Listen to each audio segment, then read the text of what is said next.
quality products he needs so he doesn't have to. From a new door hinge to a whole new faucet. Call, click Grainger.com, or just stop by. Grainger, for the ones who get it done.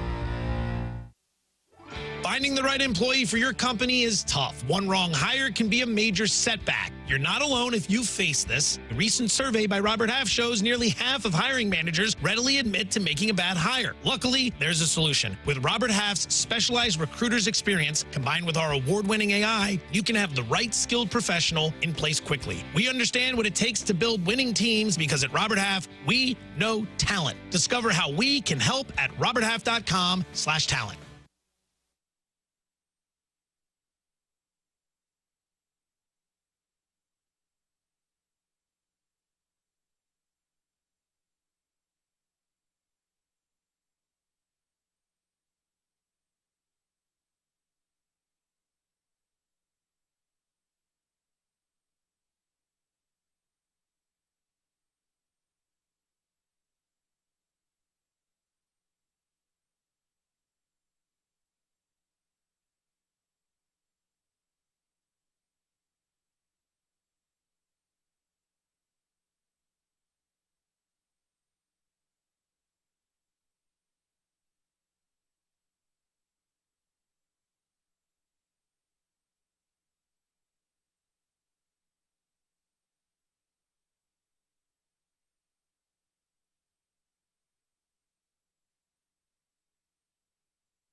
Seven o'clock in St. Louis. You're listening to TMA. It's 101 ESPN. The show's presented to you by Brown and Crouppen. Tim McKernan, Doug Vaughn, Martin Kilcoyne, Jackson Burkett, Chairman Kurt with you on the program. Get involved.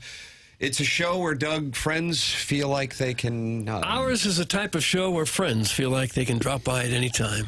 What is your Mount Rushmore of ways they can drop by? Well, they can walk through the studio door, basically. With fries. Preferably waffle fries. Would you like a seasonings? They could bring hot cross buns. Ooh. Would be okay. 1 a penny, 2 a penny. Hot cross buns. Mm-hmm. Those weren't real tasty, though. Can I have the raisin on top? Hot cross buns? Yeah. Well, I feel like they were very tasty. You don't like raisins? No. Oh, gosh. Doug, kiss me. That's from Dickie Betts. That's how people can get involved. Here we go. He is not welcome to drop by. Dickie Betts, sorry, not today. You can just keep texting in the Air Comfort Service text line 314-399-9646. What about Rick Majerus' towel in the YouTube chat that says Billikens? Rah, rah, rah. Or yes, he may stop by today if he'd like. So he is welcome, Dickie Betts, He is. out. That's correct. And then people can call in. At their leisure. 314-974-0101. And Jackson said he woke up loaded for bear today. I did. And what was that about, you think? First time in a couple of days that I've had some pep in my step. What is it about? Well, it's just getting You were healthy happy again. the Oilers won. No. Oh, you. Come son- on. Probably was unaware That's of it, unfair. honestly, Doug. Okay. Come on, I'm loyal to the soil. No, I'm getting healthier minute by minute. And today was like the first day in a while where I woke up with some, let's get going. Let's do this today. Yeah, feet on the floor. Big bowl of cereal at about 4 a.m. Apple Jacks. And you know what that actually was? I forgot to turn my heat back on last night. And so when I woke up this morning, I was in an igloo.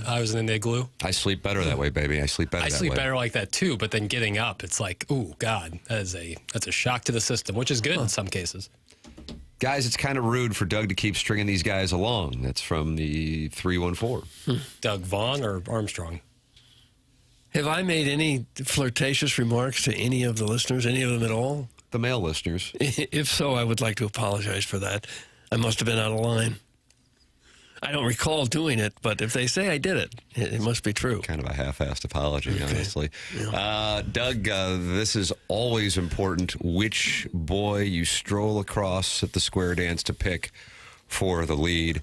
I mean, you've got the Billikens, rah, with a comeback for the ages amongst the foliage in Amherst, Massachusetts. The Blues with an opportunity for a comeback of their own with two third-period goals, and friend of the show, Robert Thomas, with an opportunity to make it 3-1, but alas, he shoots the puck just wide, and they only are able to pick up a point against Connor McDavid, Leon Draisaitl, and the Edmonton Oilers. Oh, look, it's John Morosi with some Nolan Arenado news. And the Board of Aldermen got together and didn't do anything yesterday with the Rams money. That's probably not news. So it's a Sadie Hawkins. Okay. I would say the Blues. I think the Blues would probably be the lead. It was a tough one to let get away. I just want you to know, just before you walk across and pick the boy you're going to dance with, the square dance from the Sadie Hawkins, that there are some people who take when you don't lead with basketball really personally. In this room? I mean, just in general. Well, no, I think the Blues is the lead. All right, that's then our there it professional is. Team.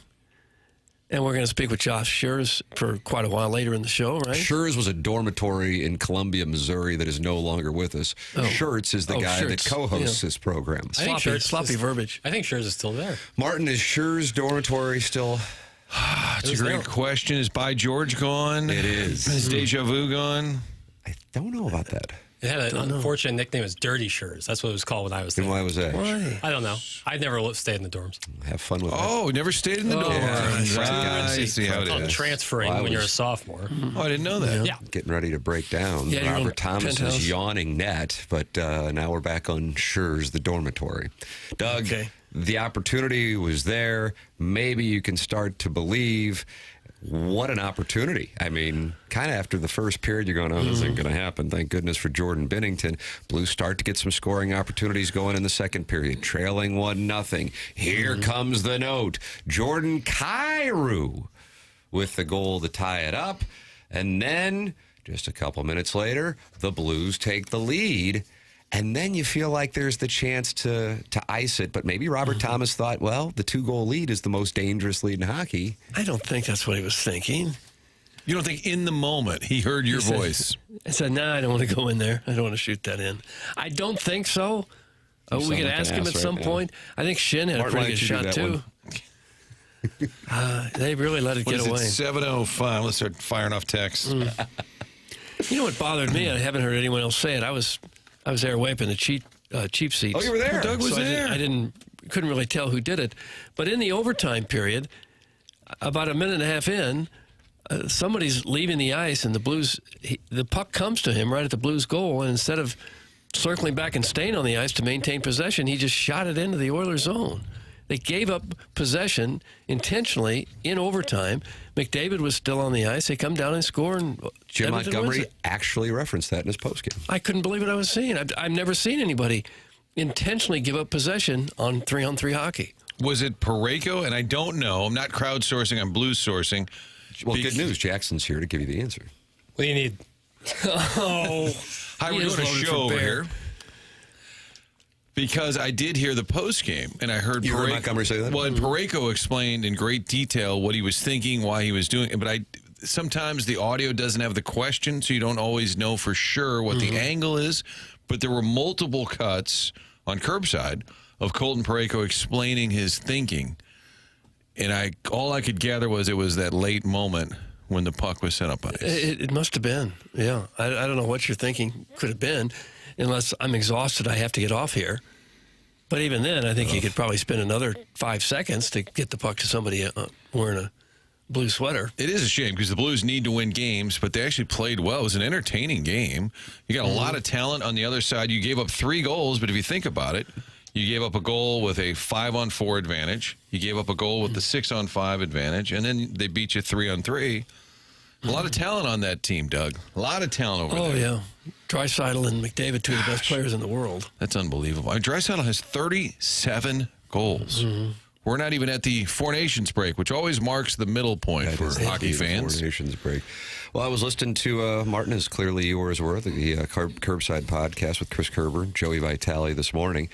And they said it's this simple. The Blues lost that game because the Oilers had Connor McDavid and the Blues didn't. And you saw the difference last night, not just with what he was able to do, but how his presence, along with Draisaitl's, forces teams to focus on them, and then it leaves opportunities for glorious scoring opportunities, as Doug Vaughn coined the phrase years ago on, I believe it was on Chalk Talk.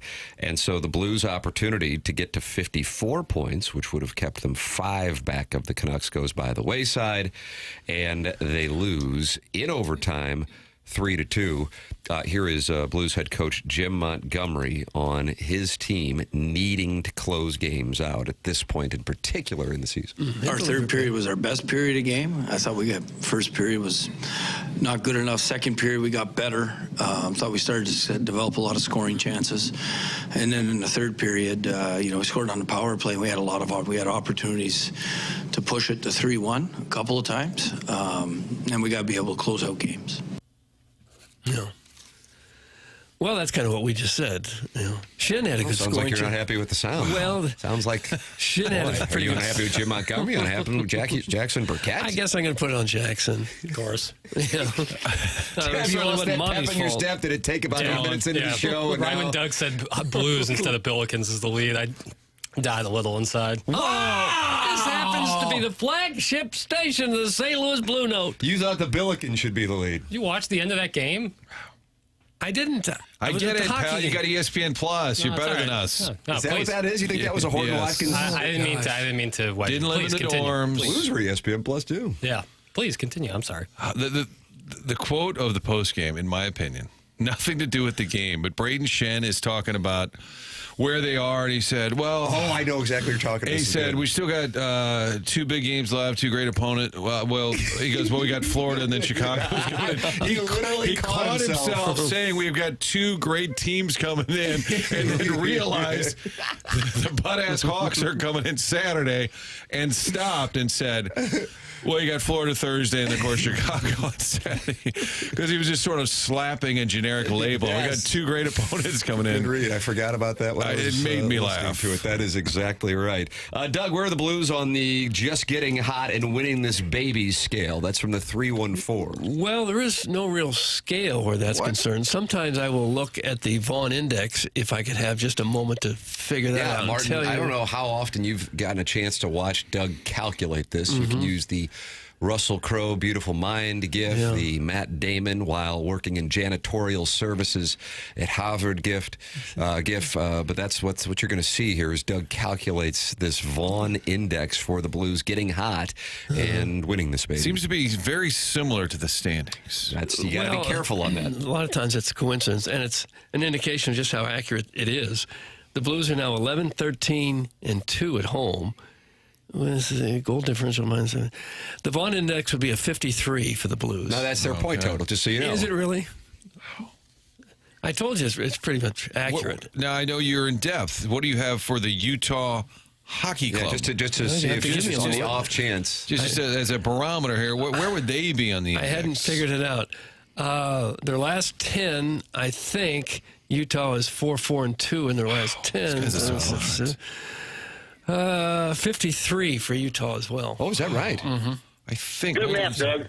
I just did. Actually, that's the same amount of points that they have. Doug. This thing's starting to look a little. That's why so many people recognize it as a true barometer of where the teams are I in the think standings. Army's got on the wall right now the Vaughn index. Whether they should trade players or not, it's based on the Vaughn index. 114 friends are gathered in the YouTube chat, and one of them starred in Who's the Boss. His name is the delectable Danny Pintaro, and he says, Billikens are the lead, Doug. You fumbled it. Oh, gosh. Well, could they be co-leads? Could it be tied for first? But unfortunately, that's just not the way this show, which has been a well-oiled machine built on foundations of show preparation, it's just not the way that it works. Okay. Well, if so many people would like to chit-chat about the Billikens, we can certainly do that boy, at this Martin, point. you see that? You catch that? That's just kind of downplaying it. Wait till Josh Schertz joins us at 9 o'clock as he looks at the foliage All I in Amherst, texted, Massachusetts. texted about the great comeback, which it was. You're down 5 with 37 seconds. It's a great comeback. And somebody tweeted back at me and said, UMass, LOL. And then I looked at their profile, all Mizzou. Oh, wow. Mocking the old Bills. Was it I the don't care Colonel? who you play. That was a fun game. Oh, my fun God. game. I had texted co-host Schertz. I didn't know if they were coming back. They're spent the night in Amherst. They're rolling to Philly today. We like travel on this show. They'll spend some time in Philly before playing St. Joe, the Hawks. Remember that Hawk mascot has to flap its wings the entire game? Even in the fight. And I said to Coach Schertz, I said, wow, fun game. And he wrote back, he said, interesting use of fun game. he said, I have no idea how we won. He'll join us at 9 o'clock. Friend of the program, Jamie Rivers, at 8 o'clock. You can email in for the Design, Air, Heating, and Cooling email of the day, the morning after at InsideSTL.com. That comes your way at 10:50. And so far, your standings for the month of February. JV golf coach has a win. Buck Swope has a win. Self-made stay-at-home Ladue mom really was good yesterday. Not good enough. Buck Swope gets the win. Plus, here we go. Jackson Burkett with the news on who won our Listener of the Month. Oh, nice, yeah. For the month of January. The Papal Conclave took place yesterday. Jackson has that information right here and right now. You boys ready? Yeah. Pestis from Festus. Oh, my goodness. You know, I didn't know how the Papal Conclave would react to somebody campaigning for it. But Pestis from Festus wins the TMA Listener of the Month for January 2025. And that now puts him in the running to be the TMA Listener of the Year at our year-end award ceremony, which will, of course, be held at Busch Stadium in December. You think we're going to need that much space? Champions Club. I see. Okay. Will Dan Marshall have media availability? Yeah, I imagine. Okay. Sat trucks and such. I know I've asked this before, and I'm embarrassed I don't remember the answer. Yeah, crowdsourcing. Does a fella get something for being Listener of the Month? Sure, What does he get? absolutely. Sweet little prize pack. And what would be in that? A sweet little prize pack. I changed so like this because it's a new year. It's like it's a different kind of prize pack. So I'll get back to you on that. Okay, I don't think we know. This is like there's no way for me to look good. I explain it, and everyone looks at me with dead eyes. You're supposed to have all the answers. You answered with such certainty that Doug, understandably, has to follow up. Yeah, I mean, it was nice. I'm going, okay, I think he's got something. I don't know. I think he's got pocket tens. You know, there's a king on the board, so he knows he might have fallen behind there. But, okay, he's confident. And then Doug understandably followed up, and then you felt like you were let down. I could tell. A little bit. Or you Just to be determined. No, The prize is to be determined. Don't get upset. I'm not upset. If there is not a prize pack, I'd like to buy. There is a Pestis prize something. pack. There is. I don't want thought you were making any it up. confusion. There is absolutely a prize pack. Okay. The exact contents of what is in there, I am not 1,000% positive. If I say something that's not true, that's a bad look. If I don't say anything on that and just say prize pack, I can't lose. Okay, but there truthfully is a prize pack. 100%. Okay. Martin, as you might be learning now, rejoining the program, that the audience they're just not happy about a number of things. And Martin's dangly bit says, "What an absolute joke! The old blind guy begs for it, and then he gets it. Geese, can I host the show one day?" That's from Martin's dangly bits. No. Geese, can I host the show? Geez, he was saying. No geese can host the show. It's Geese. How would you pronounce that? S-E. Well, that is geese. Geese is G-E-E-Z. Jeez. Ask Jeeves. Seems antiquated. We just now. like Pestis. We like him. Yeah, And let's clearly. remember the words of Skip Irwin Braverman. It takes a good winner to be a good loser. Think about that, Doug. Right, okay. That's a good saying. Arbor Day says the Listener of the Month award has become the Nobel Prize for guys whose wives want them to talk to someone else. That's from Arbor Day, who has won Dexter of the Year each of the last 2 years here on this program. And he says it's the Nobel Prize for guys whose wives want them to talk to someone else. Well, I have a carport. What's that have to do with it? I don't know. I think Pestis' wife could be a potential listener of the month. You can call in with your thoughts, 314-974-0101. Callier and Thompson, sponsor of the phone lines. Design Air, sponsor of the email of the day, the morning after. At InsideSTL.com, that's Seth Goldcamp, and Design Air Heating and Cooling online at DesignAirService.com. Any issues with your heating service, here's what you do. You just go online at DesignAirService.com, and they will be out there quick, fast, and in a hurry. And there's also a chance that if you're at a Billiken's game and you don't have great seats, Seth Goldcamp will find you, and he will then take you down to sit courtside, because that happened anecdotally Sure did. to Chairman Kurt on Friday night at the Blizzard game between the Billikens and the Dayton Flyers. So Seth Goldcamp, I would describe him as omnipotent. Doug, this is a guy who will get you courtside seats and also fix your heater, and possibly with one phone call he can do both. He's online at DesignAirService.com, the longest running sponsor on TMA. I'm a Design Air Heating and Cooling client. Doug's a Design Air Heating and Cooling client. Martin Kilcoyne's a Design Air Heating and Cooling client. Why don't you become one as well at DesignAirService.com. Tune in next week as TMA broadcasts from spring training all week long. We will be live from Roger Dean Stadium with all the latest news, notes, guests from Jupiter, Florida. Don't miss TMA live from Cardinal spring training all next week on 101 ESPN, brought to you by CarStar, your auto body repair experts. Doug, Jackson, and I flying on Saturday. Martin flying on Sunday, and I'm looking forward to an opportunity to spend time with my friends who we get to work with here on TMA, Doug. Our friends. Well, coworkers mostly. Martin, I say friends. Wow. It's hurtful, Doug. Doug always dismisses it, and it is hurtful. Where's the Super Bowl watch party? Yeah. I don't know. Will we go somewhere, or you think we'll get TV in this place where we're staying? Rachel's. Woot, woot. Well, What is that, 995 and 45th Street? I don't know.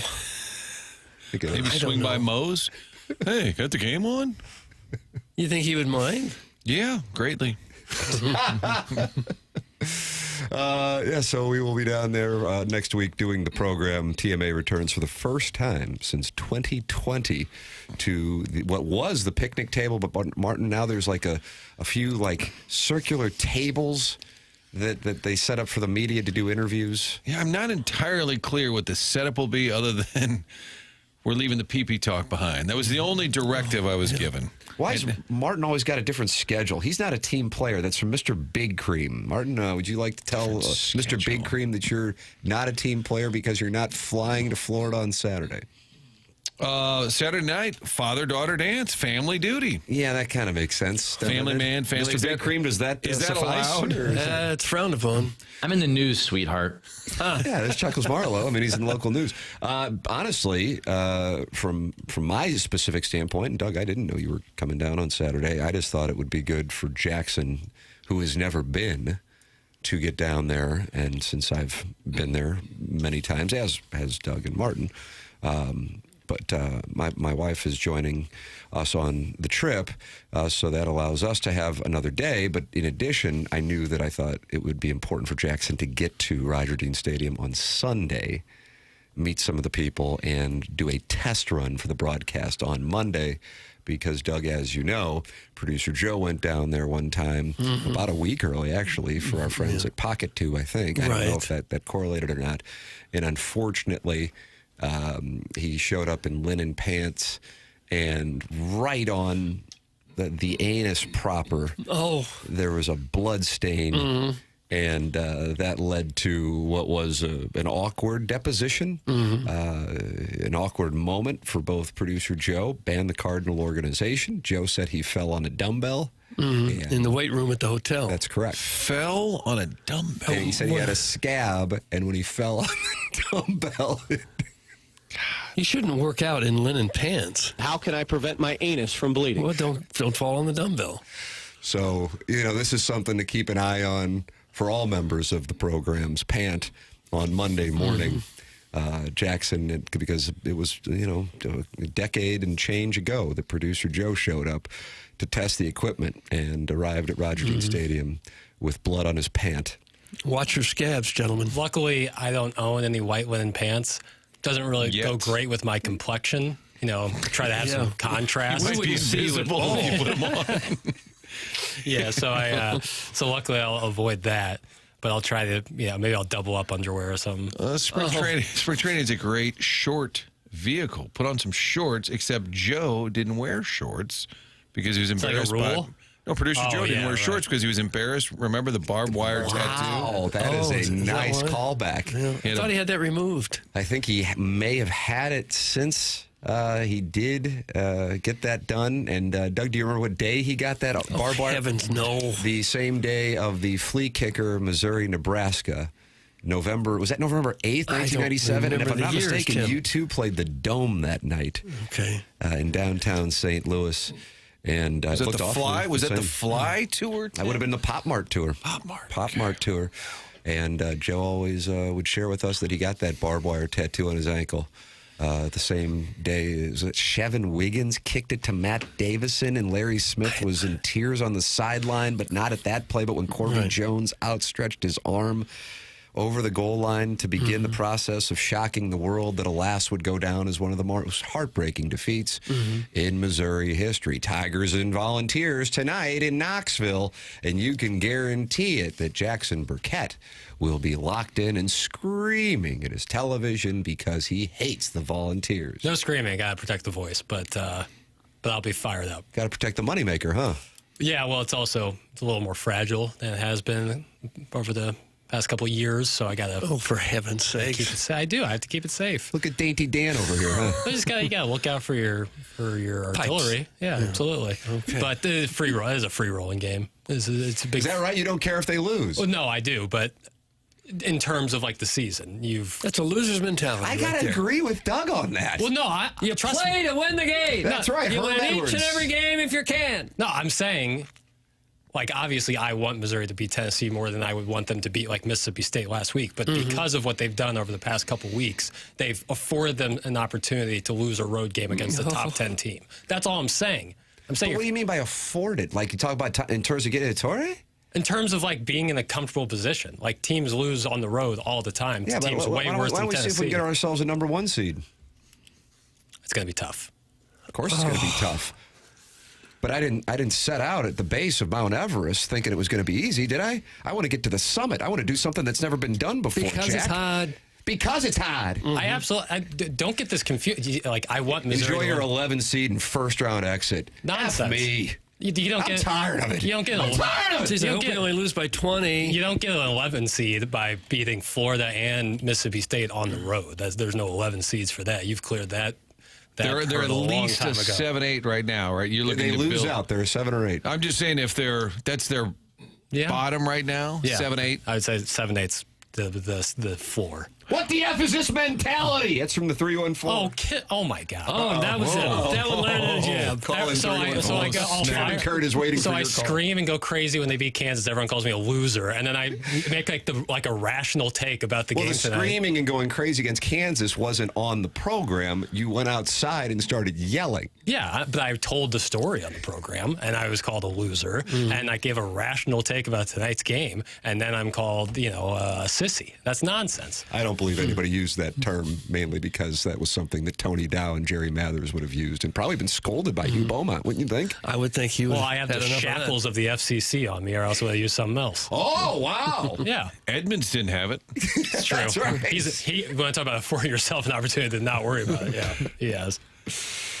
How come Jackson never gives updates on the WNBA or Unrivaled? Why does he hate women? That's from the 314. Doug, how about that? That's a fair question. Serious WNBA charge. is not in season right now, and Unrivaled I honestly have not watched yet, so. Okay. Not good So enough. you're saying the only reason you don't give WNBA scores is because they're not playing? Currently, and I have given WNBA scores before. There you go. During off. Balloon Party. All right. The Balloon Party days. We were the flagship of the Indiana Fever on Balloon Party.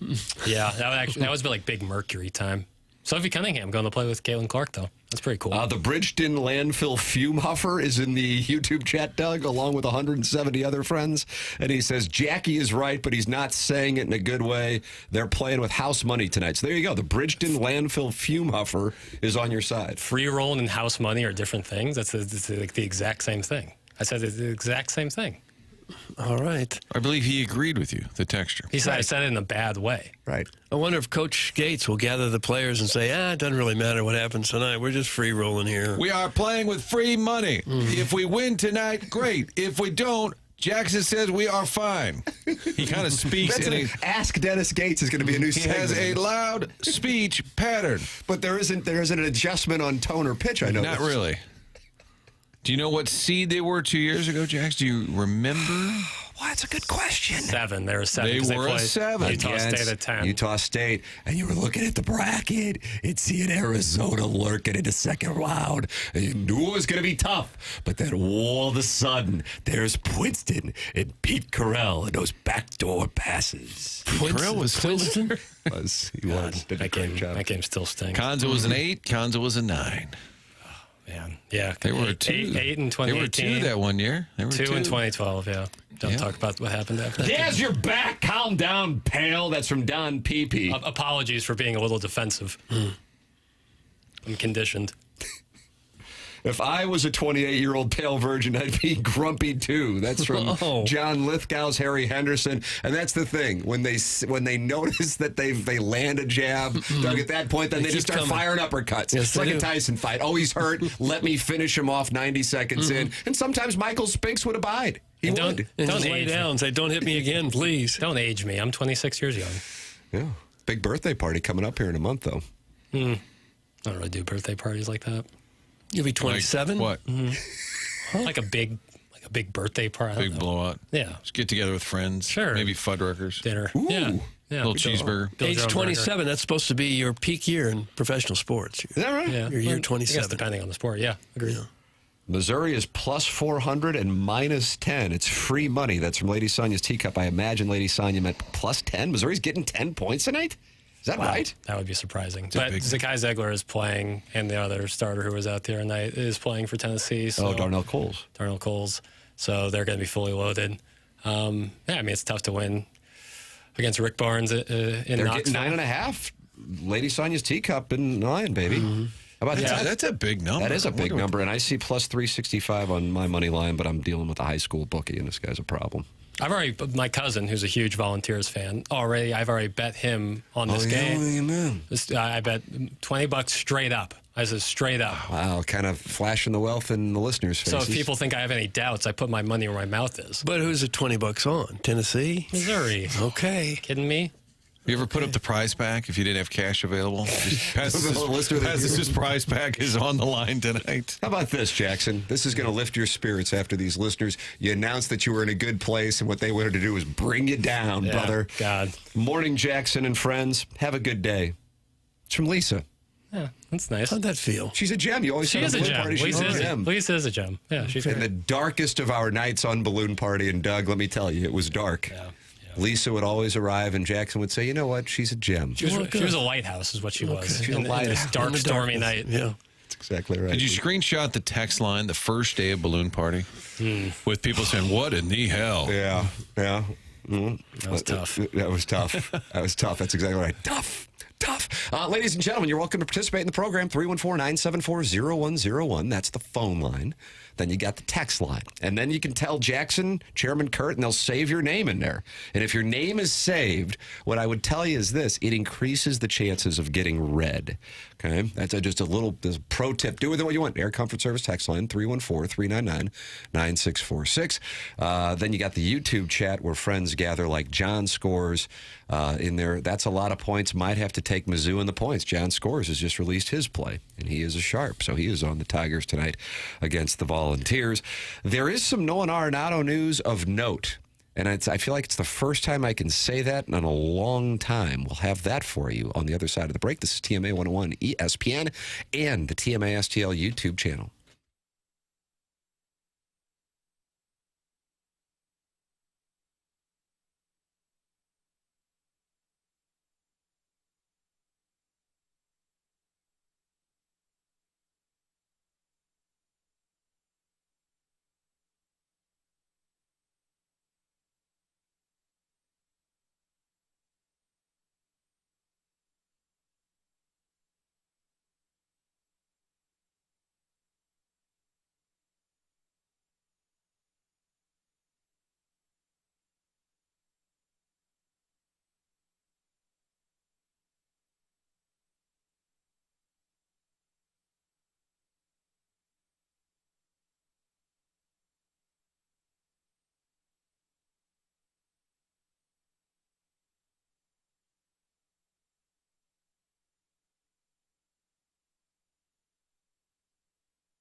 Ladies and gentlemen, the program is called Morning After. It airs on 101 ESPN, but alas, it also airs on YouTube.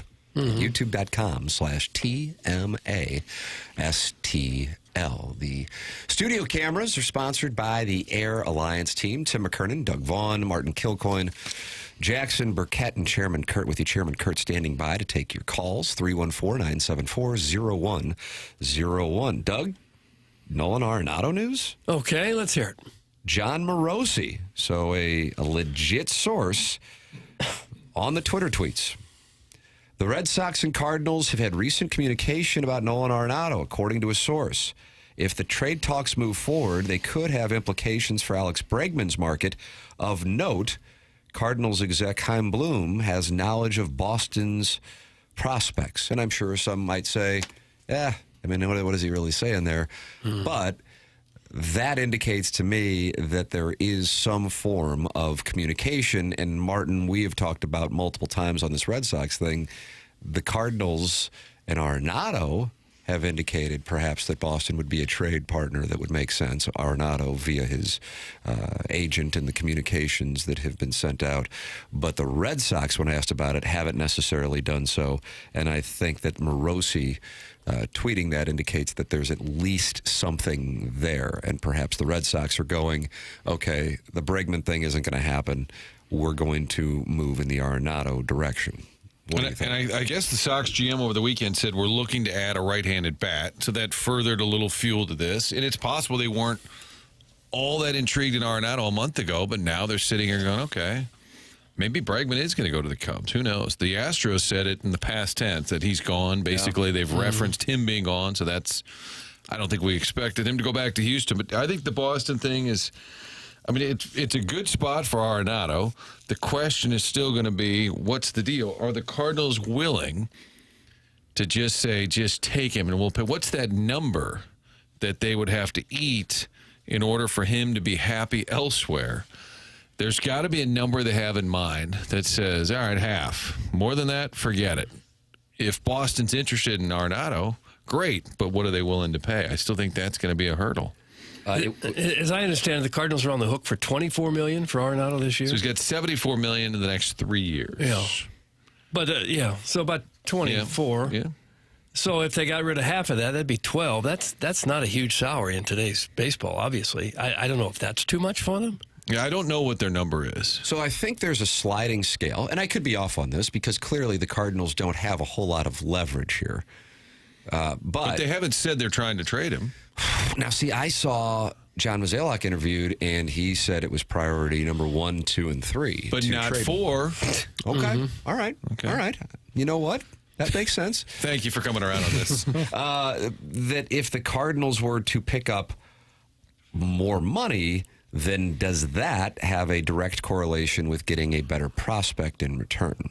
You see what I'm saying? Right. Well, you would think, yeah. You'd think it would. But at the same time, if you're another organization going, yeah, you guys don't want him. We know he doesn't want to be there. Therefore, this is it. Take it or leave it. You're 5 days away from having a really awkward situation in your camp. Yeah. It's not likely that they're going to come away with a player that's ready to go in the major leagues or be any kind of a difference maker. That's pretty unlikely. Any way you look at it, I think they'd love to get rid of at least half that salary and maybe get a couple of low minor leaguers that have a shot somewhere down the line to make the roster. I don't think they could do any better than that at this point. But I agree with the premise. The more that the Cardinals are willing to eat and pay for him to play for them, then you say, all right, that, middle reliever you were trying to throw us from Double-A, that's not going to cut it. If we're going to pay $37 million or whatever the number ends up being, potentially, I think you're right. I think then the return goes up. I think the Chaim Bloom thing shouldn't be dismissed either. Last year, remember, they picked up Ryan Fernandez. Nobody knew anything about him, but he was in the Red Sox organization. Bloom had knowledge. Kitteridge came from Tampa. Bloom had knowledge. So I think that part of it is intriguing, that if they were looking for something to pick off from the Red Sox, that Bloom would certainly be somebody who would know what they have to offer. I just hope it gets done because it's getting embarrassing, or it already is? Doug, is it getting embarrassing, or it is embarrassing? Well, not for me. It isn't embarrassing. Okay. It might be for the Cardinals. I'm not Does humiliated your by mere it presence on this program embarrass you? at all. A little bit. Yeah, that does. Did it come up at the game last night? Did people say, "Hey, Doug, embarrassed to see you"? Yeah, because guys flirt with you last night? Yeah, a couple times. Nice. A couple of guys tried to put me on their dance cards. I just don't see how the Cardinals have any leverage in this at all. I think they might trade him and get next to nothing if they could get rid of half the salary at this point. it might not be a 30 for 30. Tim, this might be a 15 for 15, but more of a brief little hit. Maybe a 10 for 10. But what did they know going into the offseason? Because confidence was high down there on Clark Street that they would get this done. And maybe the Houston thing was sort of a handshake deal ahead of time, but they seemed to have a lot of confidence that they'd be able to move him and not have to eat a ton of money. And I don't know if it was all based on Houston. But once that blew up in their face, because he said no, I think they went back to square one, and there just wasn't a market for him. And I think there wasn't a market that Arenado and his agent thought would be out there. Don't you think they would have gone to him before they talked to the Astros and said, would you go to Houston? Yeah. My guess is that they did. Apparently, the Kyle Tucker move, when the Astros traded him, and the timing of that was really bad because the Arenado thing was moving forward, and I think he was okay with it. And then when they traded Kyle Tucker, I think he got spooked and thought, well, maybe this is another team that doesn't have the throttle down. This is another team that's not totally in it to win it. And what am I doing? I've been in the league 10 years. I'm 33. I want to win. I think that particular move is what led to him saying no. They have been. Otherwise, it doesn't make any sense. Because I'm sure there's a lot of negotiations that go back and forth to try to create a deal between the two teams. And for them to go through all that effort. Yeah, I think Martin's exactly right. It was the Kyle Tucker and not have thing. I think because he wants to win, and if he thinks it's another organization that's kind of peeling back a little bit, then it's like, what am I doing here? Although, I think, didn't Edmonds reference playing in Houston? He thought it'd be a great spot. Oh, yeah, he said, if I were Arenado, I would have loved to have hit in that ballpark because it's such a joke, especially for a right-handed hitter. I mean, God, how many times, specifically that ball against the Phillies in Game 1 in 2022, that he did crush, and it was a warning track out. Down the line in those Crawford boxes, a pop fly is a home run. Mm-hmm. And Houston did win its division again last year. It's a pretty good team. If Houston's not good enough for you, there's only a couple teams that are. The Arenado saga is so depressing. Just a few years ago, the entire fan base was so fired up by his arrival. Now his departure is just a macro depiction of how far the Cardinals have fallen. That's from Eric in the Central West End, who Jackson says is attractive, but for the record, he's not attracted to. I don't know why he keeps saying that. Well, it's clear you have to have the distinction. Okay. Would you have an opinion like that on all the people that text in? Only if I've met them. Okay. Well, I didn't find them attractive, I just wouldn't say anything. Is there anyone else you find attractive that you'd like to tell us about now? That wouldn't be bad. Huh. Well, give me a second on that. It's a bit clear the air Wednesday. Yeah. It's like anybody? Sure. This is going to be good, Doug. That's a great question. Well, thank you. Do you have any music you want to play? Do you have Chris on hold? Maybe a little elevator music? I don't know what you... I'm looking at my phone. Chairman Kurt communicates with me for the callers. While you ponder this. Deep Dotem has always been a handsome guy. Wow. Oh, for heaven's sakes. Yeah. How about Sesame Timbers? Don't know if I've met them. Okay. Doug's Prison Wallet? I was looking in the text inbox and just rattling them off. It's kind of like the Vaughn Index. It's right in front of it. Alan Dadeville, handsome guy. How about the Horny Baker? Horny Baker? Mm-hmm. I thought he was a banker. He's a baker? It says Baker. I think it's a typo on the text line. That's probably my fault. Never met the gentleman.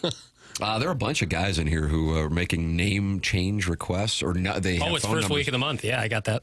Yeah, so you're going to be busy. So if you want your name changed in this Air Comfort Service text inbox, text it in. Jackson says in the first week of the month, he'll change it. But once it's the second week, he will not take your request. Correct. I don't know why the policy exists. I just know that it exists. Just to, otherwise it would be anarchy. Total lawlessness. I have to, play down a little bit of rules. This is a big moment for 101 listeners familiarizing themselves with this presentation. This is your chance to text in and get your name changed in the Air Comfort Service. Text inbox 314-399-9646. Peg Diaz says, let's talk Mom's Deli.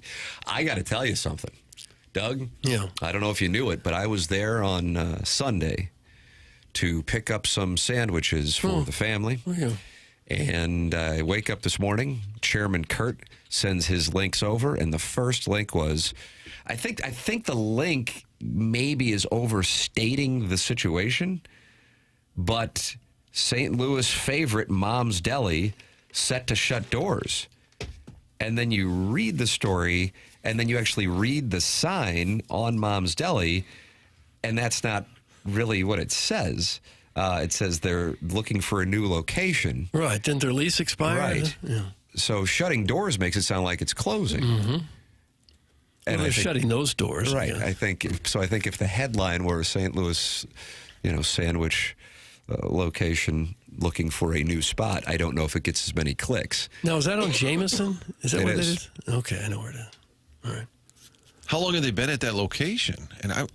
So they don't own the building, obviously. 47 years. And still don't own it. And the lease is up, and they're moving. I would think if you're the building owner, you would want that tenant. That's a pretty consistent. I would agree with you. That's a pretty reliable tenant. Here's what I would tell you. I think it's a play. By the landlord? No. Or by mom saying, we'll move? No, I think it's a play, and I respect the play, by the way. Because it's not a building that you would think would lead to a lot of other business opportunities. I would agree with that. It hasn't been used for anything else in 47 years, so maybe they're like, it's time to test the market. I've enjoyed my time playing in front of the best fans in baseball. However, let's see what's doing elsewhere. Isn't it kind of a residential area surrounded by homes rather than other businesses? That's right. Yeah. That's right. John Morosi says they're in talks with Cottleville. See, there you go. Are they really? Yeah. Moms? Some French fries and gravy, sir. Well, we would welcome them in Sunset Hills. So you're recruiting Mom's Deli to Sunset Hills? Why do you hate the city, Doug? Keep them in South City.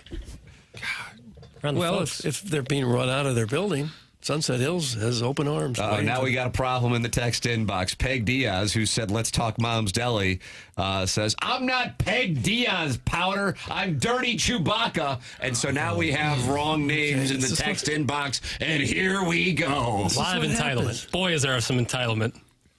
Boy, is there some entitlement. That's the title of the segment, Jim. I don't work for you, Diaz. There you go. So the fact that Mom's Deli might move after a half a century is not really the story anymore. It's the nickname of the texters. Got it. Reporting it. That would be a shame, though. I'd hate to see that one. That's a fixture right there. Alan Dadeville with this report, Martin. Okay.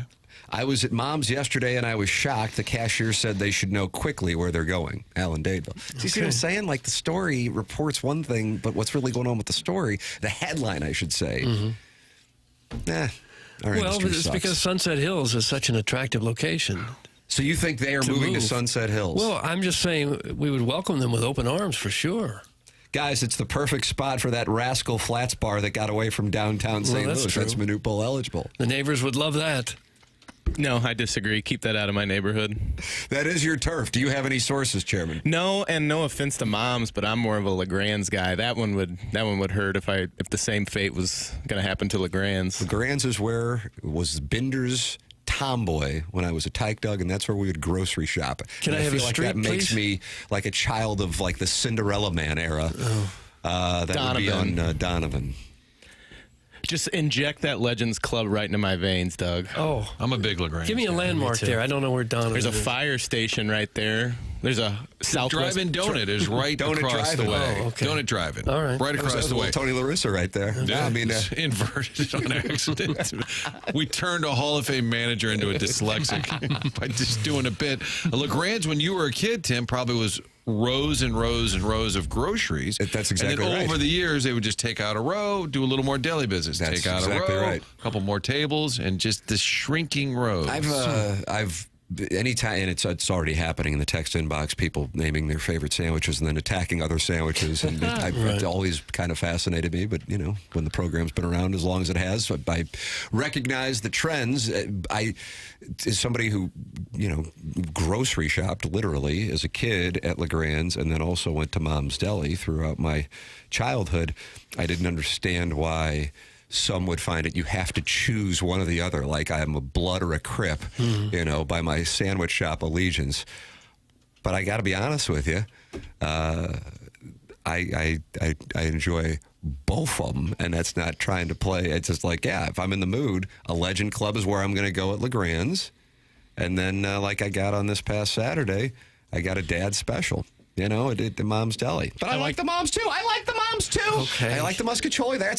These are personal preferences. Some people like some things. Some people like other things. Think about what I just said to you. But it should be some people don't like other things, right? Some people like things. Some people don't like other things. Martin? Isn't that the quote? Hold on. I don't know, but I'm thinking about going to LeGrand's for lunch. This is all. I'm going to get that slap shot. Is that, Tim, is that the turkey salami with cheese warmed up? I think that might be right. And then there's an Edmonds, which is full of bologna. Oh, no. Sick. I'm bringing Mom's Deli to Ladue. The deal is already done. That's from the self-made stay-at-home Ladue mom. Well. And so there is some breaking news. According to the self-made stay-at-home Ladue mom, she is moving Mom's Deli to Ladue. I think we're going to need a second source to corroborate that. All right. So, Doug, we will monitor that report from our January email of the month winner. You are welcome to call into the program. Callier and Thompson, sponsor of our phone lines. Jamie Rivers going to join us coming up at 8 o'clock. Josh Schertz, fresh off of that incredible comeback win. He's going to be with us at 9 o'clock. Design, Air, Heating, and Cooling email today at 10:50. There is your dossier for today, and that dossier is brought to you by Stiefel, new sponsor here on TMA. Great to have Stiefel on board TMA on 101 ESPN. Tim McKernan, Doug Vaughn, Martin Kilcoyne, Jackson Burkett, Chairman Kurt manning the Callier and Thompson phone lines. This is TMA 101 ESPN and the TMA STL YouTube channel.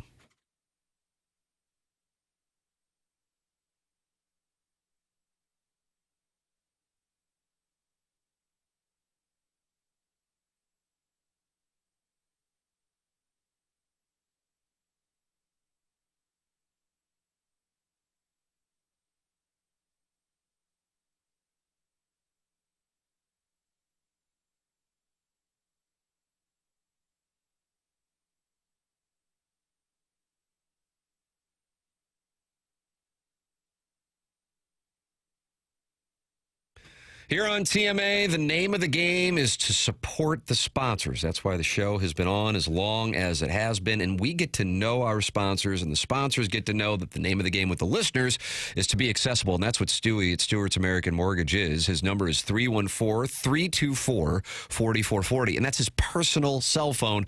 Stewie from Stewart's American Mortgage with us now here on the program. And Stewie, let's talk about rates. What's going on with these rates right now?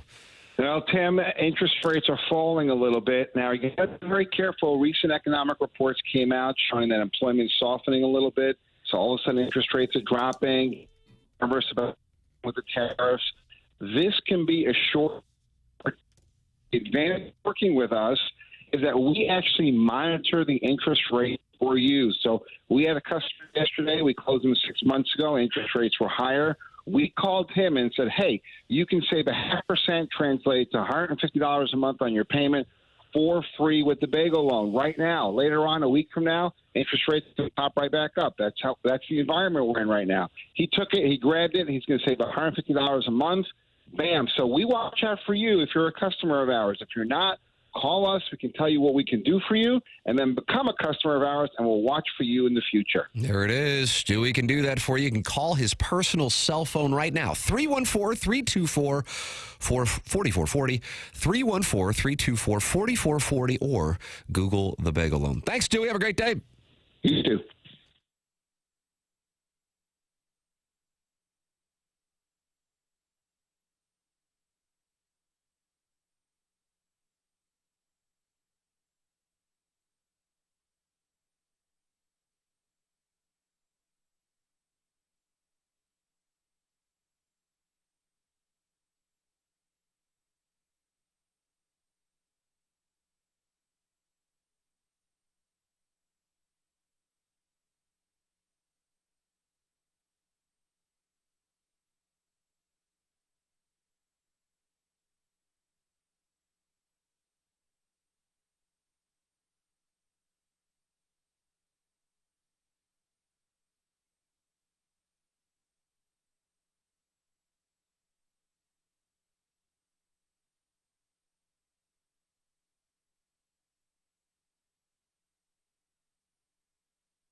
This is Action Jackson with a Sports Center update driven by Johnny Londoff Chevrolet and Johnny Londoff Autoplex. Blues lose last night, final score of 3-2. The Edmonton Oilers. We have Jamie Rivers on the line on the other side of the break to talk about it.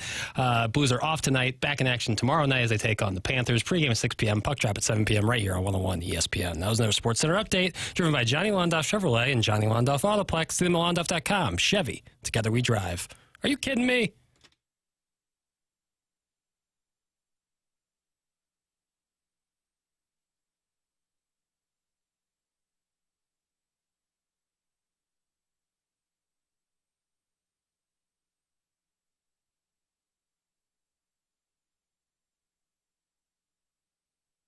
I got to tell you something, Doug. The Stiefel dossier produced by Jackson Burkett said Jamie Rivers, 8 a.m., and he wants it 8 a.m. sharp.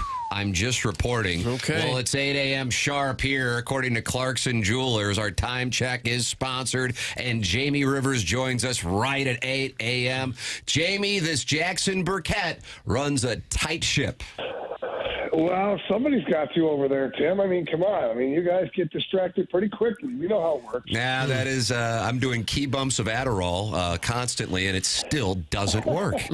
Did we go from the Billikens to sandwiches? Yes, very in quickly. About 10 seconds. Very quickly. That's exactly right. Jamie, thank you for putting up with the nonsense. And then today we actually are stunningly on time. Man, I'm telling you, I don't know how you come away from that one last night, because you go into it and you see the first period and you're going, oh boy, this could get away pretty quickly. Binnington keeps a minute. And then by the end of the game, you're going, oh, man, that was an opportunity to carry over some momentum from the win on Sunday. And instead, I think probably in particular what stands out is the Thomas Smith's opportunity to make it 3-1. And an opportunity goes by the wayside. I'm curious, from somebody who played the game and is traveling with the team on a regular basis, to be on the call of the game, how you see it.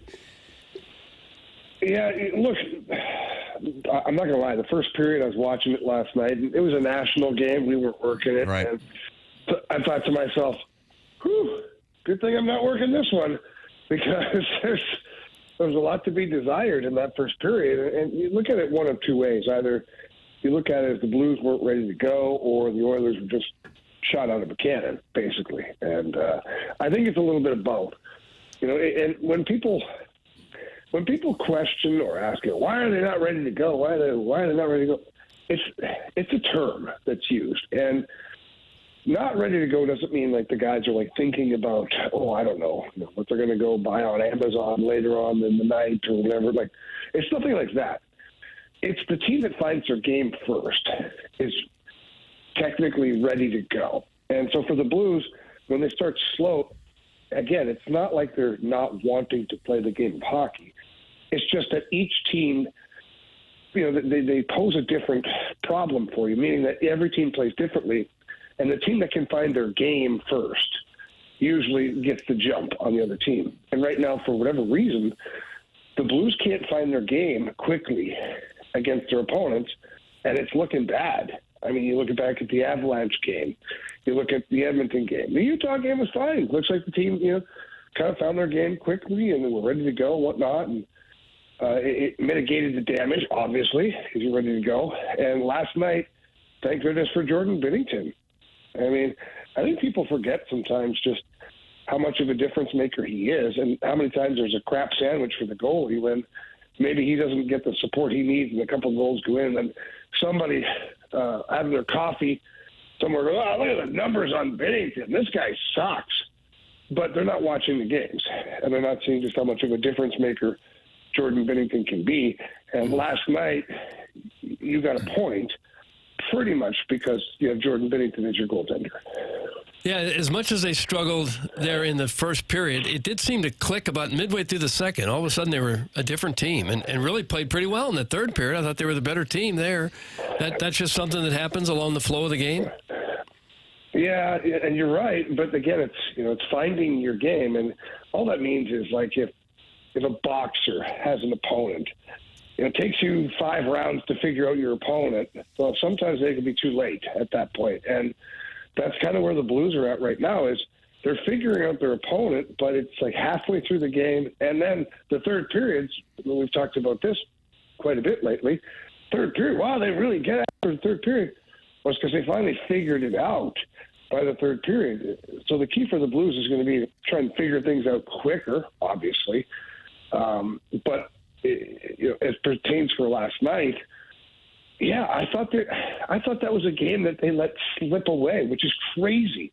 Because you look at the first period, and you're like, oh, man, it's going to be a long one. Then the second period, a little better. And by the third period, you've got yourself completely convinced that, yes, we should win this game. And we probably should have. Yeah, 2-1. Robert Thomas misses his opportunity. Could have been 3-1. There actually were a couple other opportunities as well that were available. And then the problem is you left the door slightly cracked open for two of the best players in the world. And those two literally made you pay for it. And that's the difference right there, is you can be a team that plays well for 60 minutes and whatnot, but if you have two players like McDavid and Draisaitl on your team, you can play good for 5 minutes of the game and still win. And that's kind of what happened last night. The Oilers obviously great first period, but outplayed in the third. Draisaitl scores, and then in the overtime, McDavid makes a great play over to Connor Brown, and he scores. JB, what do you do if a player like McDavid's on the other side? I mean, you've still got to play your game and think offensively, but if you're a forward, are you always kind of looking over to see where he is? Can you really kind of do your thing when you're always aware of him? First thing I do, Tim, if I see that Connor McDavid's on the ice, is I'm going to change. I'm going to let somebody else deal with it. Oh. That's an honest answer. Play. Mm-hmm. A lot of confidence. Yeah. No, actually, that reminds me of a time I've told this story on the fast lane before, but I think it was my first year. We're playing against Pittsburgh. Mario Lemieux was playing for the Penguins, Yager, and all those guys. And I remember being told, hey, look, when Mario gets out there, if you guys just get a line change. Well, it happened to where I got stuck out there against Mario, but before the puck is even being dropped, Joel Quenneville is like yelling at the top of his lungs. He's like, get off! Get off! I'm like, I can't. The puck hasn't even dropped yet. And so, anyways, it was like a 35-second shift of like the entire bench yelling, get off. That's enough. I don't know if they have confidence in me.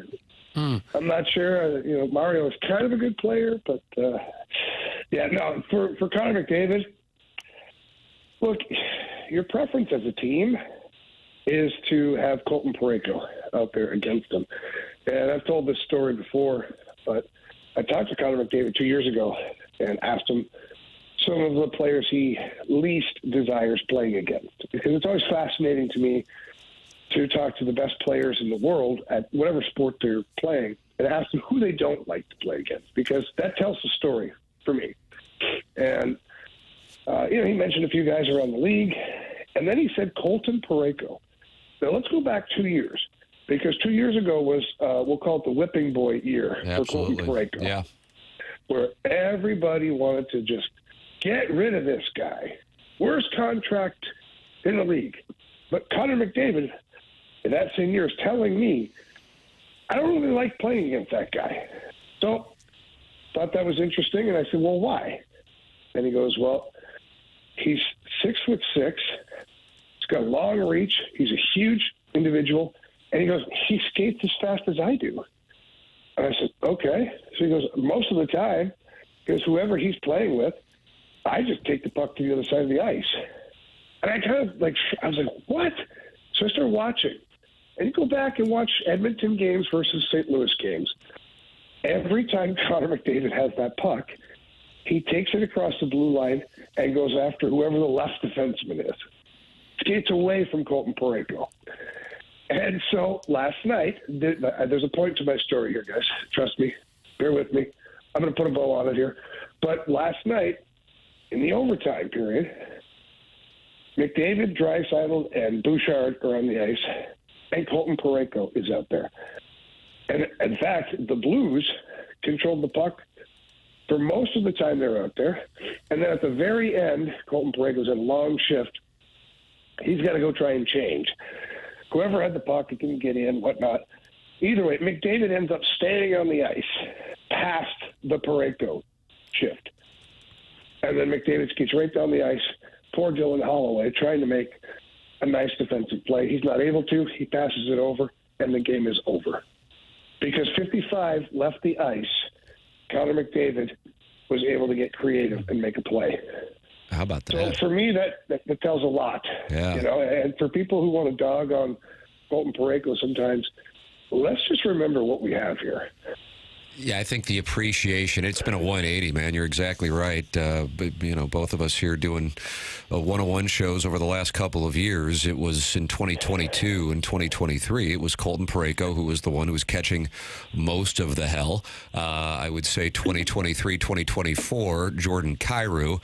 And now I would say it's Buchnevich catching most of the shrapnel that I see at this particular moment. By the way, that reminds me of something. I was listening to you guys on the Fast Lane a couple days ago talking about this.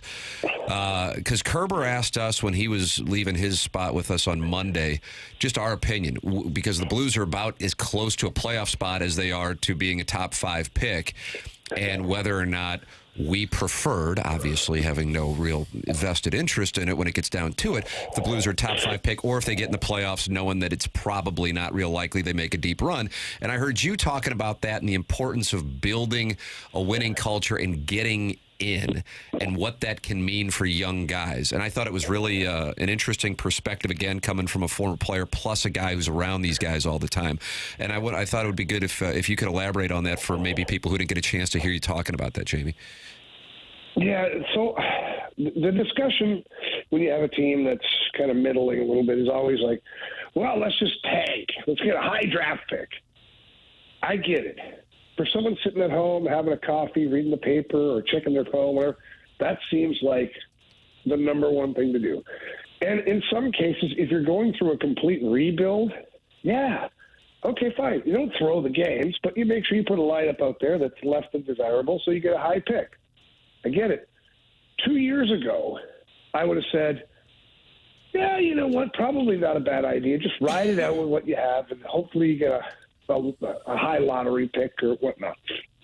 But what happens is if you have consecutive years or several years of just losing and not making the playoffs, that damages the culture of your team. Because whoever's there, so from your veterans who have played at a high level, like a Braden Shen and Colton Parayko, it starts to wear on those guys, their psyche, just losing all the time. And then for the young guys who are new or just coming into the league or whatever, that's all they know now is losing, falling short, high draft picks. Yeah, let's go get a great pick. Well, that doesn't help you build your team towards a winning culture.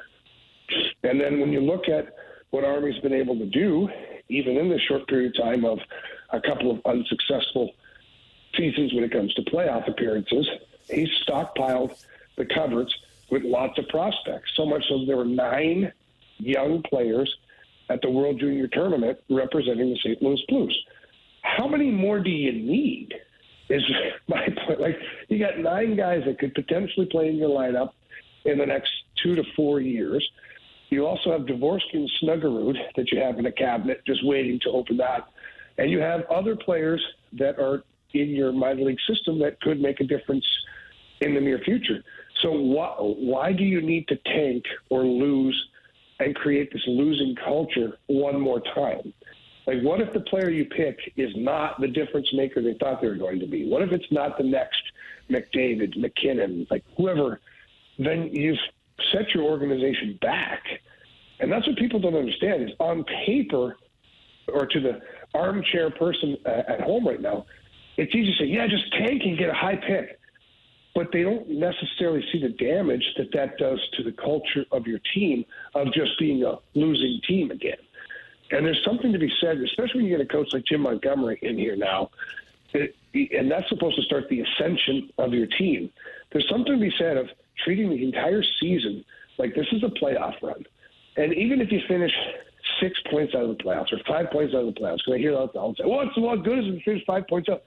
The point is mentally each day, every guy on that roster has gone to work wanting to win hockey games because they were deemed to be important games, which creates that culture of being able to play in tough moments. So when you just scrap the season or do whatever and say you're going for a draft pick, that's exactly the mentality you're going to get from a lot of your players. Look at losing cultures around the league, the NHL in particular. Look at teams who haven't been able to get over that hump. Look at the Buffalo Sabres. Look at some of these crap teams that are stuck in the rinse cycle of getting a high pick. And even look at the Chicago Blackhawks. Let's get Connor Bedard. Great, you got him. Now what? Your team still stinks. Mm-hmm. And that kid looks miserable, by the way. Watch him play out there. His facial expressions, his body language, he looks miserable playing the game of hockey right now. Why? Because it's a losing culture. And so in addition, sorry, go ahead. That's okay, Doug. It's your show. Go ahead. I took that off. Thought you were done. That promo's going to be running now throughout the day here. I thought you were done. I'm just going to say, in addition to the culture, the club also feels it financially. The Blues now looking at 3 years in a row not making the playoffs, and their attendance is down a couple thousand from where it was just a couple years ago. A couple thousand a game. Yeah, you're right. From a business standpoint, you're 100% correct. From a business standpoint, when you're we'll call it a mid-market team here in St. Louis, the ownership group does a tremendous job of spending to the cap. And in doing so, you'd like to reward the ownership group with a playoff run, or at least a playoff series where you get a little extra revenue, that gravy that wasn't counted upon at the yearly budget meeting. Yeah, you'd love to do that. And so I think that that's important too. From a player's standpoint, you're probably not thinking about that, the financial side of it, while you're in the locker room. But I will say this from a player standpoint, when you have great ownership, you want to play hard for them. It's just it's just like having a great boss. You guys know that. I mean, you have a great boss, you want to work hard, you don't want to disappoint them, you don't want to let them down. And I think that that does play a part here in St. Louis. I mean, these guys know that ownership's awesome. And they want to try and put them in the playoffs to reward them a little bit. But back to the original point, for me, it's just like you've spent a couple of seasons losing. Now it's time to start putting that winner's mentality into some of these guys. And the part of it that I have not figured out is in a couple of years, yes, Dvorsky's coming. Yes, Snuggerud's coming. We keep talking about that. But by the time they're here and they're established, Parayko's done, Falk's done, Schen's done, Thomas and Kyrou are getting pretty deep into their career. Bennington, maybe? Yeah, I'm just trying to figure out that math. It's not like you're adding those two key pieces when everyone else is currently here. By then, everyone else that you know now is sort of either gone or further down the road. So I don't know that that's a total panacea, which would be an argument for your side of it, which is don't wait. Go for it now. Yeah, and look, you're hoping. Look, Dvorsky's right on the cusp right now. I'm watching this kid play, and he's really good. Like, if he's not here by the end of the season, he's here next year for sure. And we saw, how quickly Robert Thomas was able to make an impact once he got in the league. Your first year was kind of a, we'll call it a role, like a co-director type thing. But then the next year, he was part of the mix. And so Dvorsky will be there, Snuggerud will be there, and those two guys can make an impact while you still have Parayko, Schenn, and some of these guys on your roster. But, some of the other guys, like you mentioned, or Marty, are 100%. Like Justin Falk, like what's left in the tank there 2 years from now? Well, if that's the case, that's why you have Lindstein ready to come in and play. You have other defensemen ready to step up. Matthew Kessel is still taking the steps to become an NHL player. It really is a gamble for each team when you've got so many young players that you're going to be relying upon in the future. And let's be honest, you guys have all watched a lot of hockey, seen a lot of Blues hockey over the years. Not all the prospects work out, man. Some of them barely play ever in the NHL, and you're like, man, I thought that guy was going to be great. So if you're putting all your eggs in that basket of, well, we're going to be awesome because we have all these young guys in a couple of years, or let's get that draft pick, it's so unpredictable. It's a risky game to play. So back to my original point again, you've got some guys here now that are good players, got some veteran guys, and you got some great young players on your roster. Just go out and try to win every game. It may not happen, but at least try to win every game so you create at least that winning feeling for some of these guys. Blues will have the opportunity to do it tomorrow against the defending Cup champions Panthers in town. Pre-game 6 p.m., puck drop 7 p.m. here on 101 ESPN. Jamie, always appreciate the time. Thank you so much for joining us this morning. Looking forward to listening to you on the Fast Lane from 2 to 6 here on 101 ESPN. Thanks, Jamie. All right, thanks, boys. Have a great day. You too. No, Jamie thanks, Rivers Jamie. with us here on the Callier and Thompson phone lines. Tim McKernan, Doug Vaughn, Martin Kilcoyne, Jackson Burkett, and Chairman Kurt with you. You can call in to those Callier and Thompson phone lines, 314-974-0101, and email in for our Design Air Heating and Cooling email today. Doug, can you tell us about Seth Goldcamp and Design Air? Well, they want to keep your home nice and toasty when you need it, or cool and comfortable in the summertime. But right now, of course, you're worried about that furnace. Maybe it's time to get a furnace tune-up.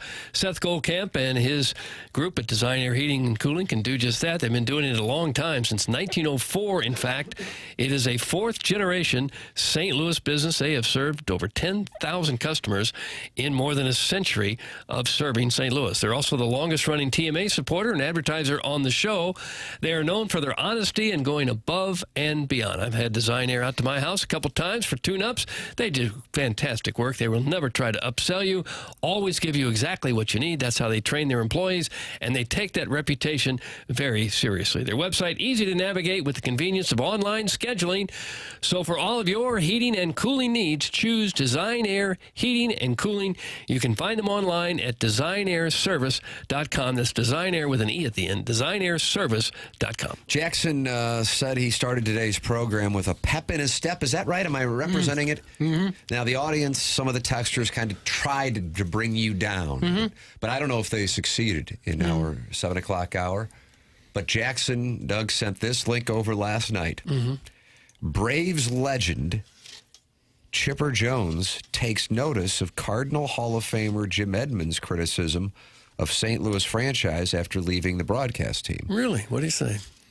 Well, that's where teasing camp comes into play. Sorry. Jackson sends me the link. We're moving up. Look, who's the guy? Bone? Look out, Bone. We're coming. Mac and Bone. You got a problem with Dusty and Sprague? Dirt and Sprague or something. Sprague, yeah, I think they're in Portland. Ladies and gentlemen, that's Jackson getting better at teasing with the links.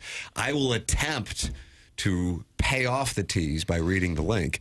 On the other side of the break, we'll see what Chipper Jones was saying about that conversation that we had with Jim Edmonds a couple of days ago. That is coming up. And then also audio, I can't wait to hear this, of Bob Ramsey on the call last night of the Billiken comeback, which was national news because of the math of the whole thing. And as you might imagine, UMass head coach Frank Martin was not particularly pleased with what happened with his ball club following the game. All of that coming up as Josh Schertz will join us, friend of the show / co-host at 9 o'clock. That's all coming up on the Stiefel dossier on TMA 101 ESPN.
It's been a tough week for my self-esteem.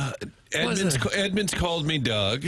Yeah. Jamie Rivers called me Tim. Yeah, and he said it was my show, too, by the way. He said it's Doug's show. Mm-hmm.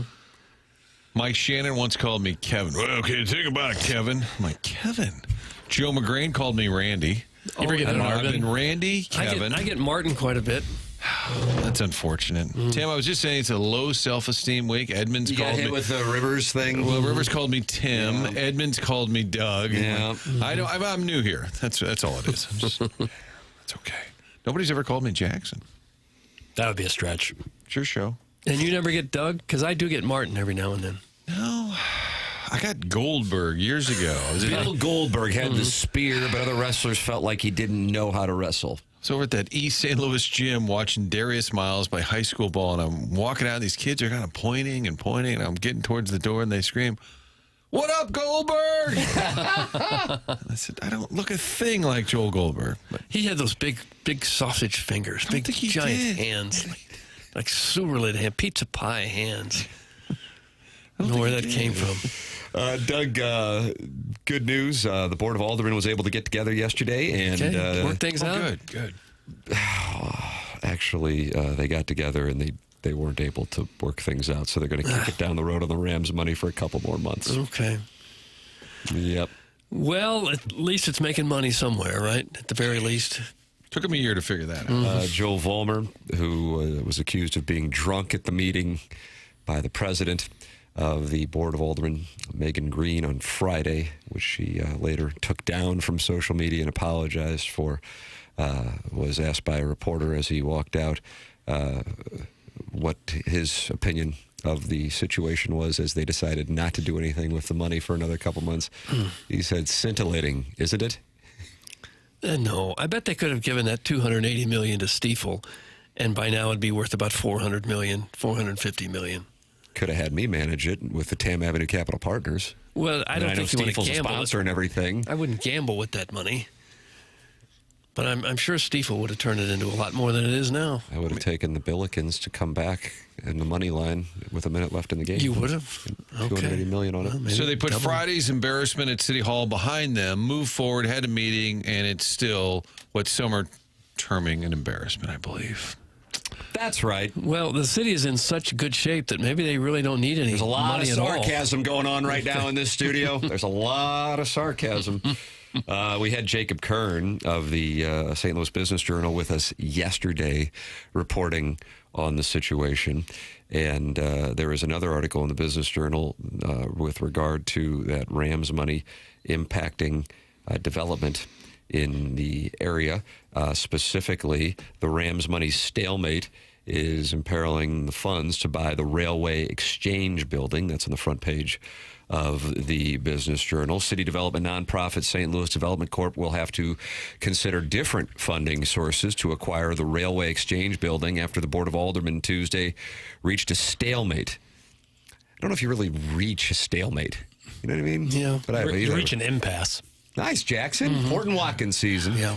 On how to spend the Rams settlement money, likely causing any plan for the settlement funds to be put off for months. A compromise plan from two competing bills on how to spend the Rams money included a $74 million fund focused on downtown, including $11 million for acquisition of the vacant Railway Exchange building and demolition of its adjacent parking garage. St. Louis lawmakers on Tuesday were unable to move forward with any plans for the Rams settlement money, and no plans for the Rams money are now likely to be passed before the end of the session this month.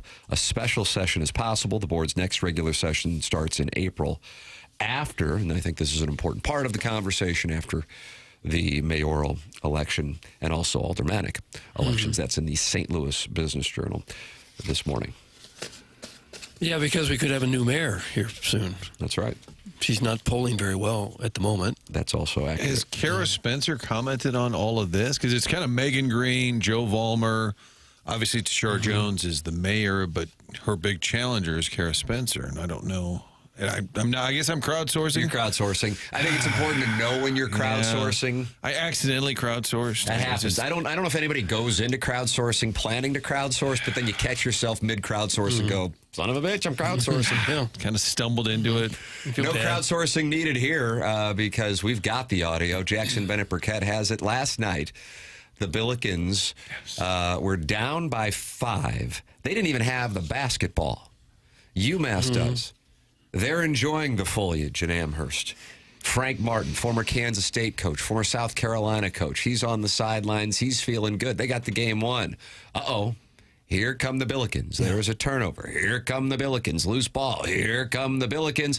UMass now trailing. Seconds left. They lose the ball out of bounds. Time expires, and a huge comeback win for St. Louis University. But here is what friend of the program, Bob Ramsey, saw on the call, the comeback. Trying to get it in. Trying to get stolen away by McCutchery. McCutchery kicks it out. Anya gives it up to Swope for 3. No, it wouldn't go. Foul. Rebound on the floor. It's a man scramble. McCutchery for Swope to win it. Bang! He got it. Bang! He got it. 9 seconds left. Isaiah Swope in the Swope Show hits the 3 with 9 seconds left, and the Billikens regain the lead. Diggins gets into the front court, turns the corner, rejected, loose ball, ball game, it's over. The Billikens win. How about that call? How about that energy, Doug? Oh, he's fantastic. I've thought for years, I'm surprised that some NBA team didn't snap him up years ago. Talking about Bob Ramsey. I think he's just really terrific. The Swope Show, and that's after miss. They get the ball like a mad scramble, and then McCutchery, who I don't think was supposed to play a ton, we'll ask Coach Schertz, co-host, freshman out of Milwaukee. He's a 6'6" guard. He was all over the place, creating steals.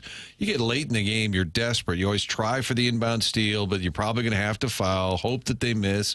He came up with back-to-back steals. Unbelievable. I mean, that doesn't happen. He was only in because Avila fouled out, right? The inbound steal was impressive, but to get on the floor, get that rebound, not only secure the rebound, not have a tie-up for a jump ball, and immediately fire it out to an open shooter is so impressive. That's the kind of play that earns you minutes, man. I believe after one of our 8th grade, I think it was an L, Tim, not a W, I might have said, if any of you MFers ever get on the floor, I'll give out a prize. You said that to him? Yeah, I'm pretty sure I did. Did you say the real words or just the initials?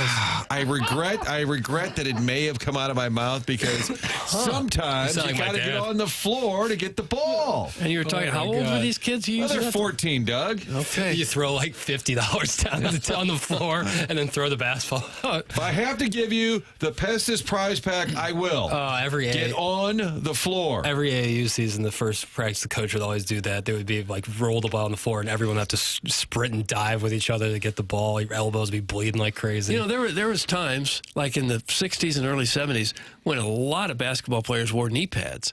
Just for that very reason. Get on the floor. They dive around. Nobody wears knee pads. Now it hurts. But they were like leggings. A lot of guys were like leggings. That doesn't really protect That's no protection. It protects you from a good old burn. Like, you save you from you're abrasion. You're still smacking into the hardwood. For sure. It's not going to help with the bone damage, but at least you won't be bleeding everywhere.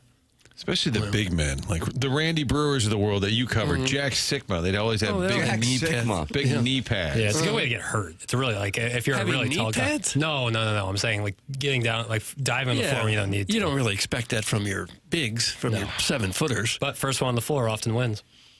Think about it. First one on the floor often wins. McCutchery got on the floor, got the ball. Billikens got the win. They were down by 5 with 37 seconds to go. That's tough math. Scored the last 7. Yes, it's only UMass. Yes, they're 14-9. But if you're a coach, you're trying to build a program. You want to win as many games as you can. Get a little momentum. That Avila, though, is in the tank right now. Had foul trouble last night. Friday's game against Dayton, he was terrible. Yeah, that was rough. And we'll ask Coach. I mean, he's known Avila a long time. Do you get a guy a little bit mentally who can get in the tank? How do you get him out of it?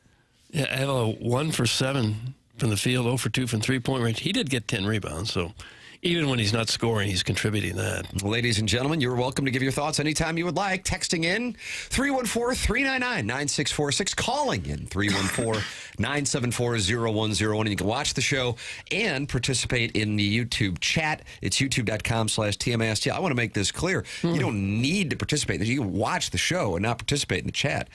Right now, they're talking some stock options, as it looks like there's some NVIDIA investors in there right now, Doug, and they're concerned about the NVIDIA dip. So if you want some stock option advice, they got hit hard by DeepSeek, right? That's right. That's going on in the YouTube chat. In addition to talking about, I remember thinking Iggy's golf rival talk was boring, but now I just can't help but wonder if he ever got the Batwing 8. Doug, that's from the NoCo Hooligan. The Batwing 8? Yeah. So that's in the YouTube chat. You can go in there and talk it over. The show is presented to you by Brown and Crouppen. They have the easiest phone number going, 314-222-2222. 314-222-2222. Or go online at brownandcrouppen.com. They have been the presenting sponsor of TMA now for more than a year, and we are grateful for their support here on the program. We had Andy Crouppen in yesterday. They are local, founded in 1979. And if you're in a spot where you're going to need the services of Brown and Crouppen, I think it's important that somebody local is handling it, one that knows how to handle the ins and outs of your case and the local environment.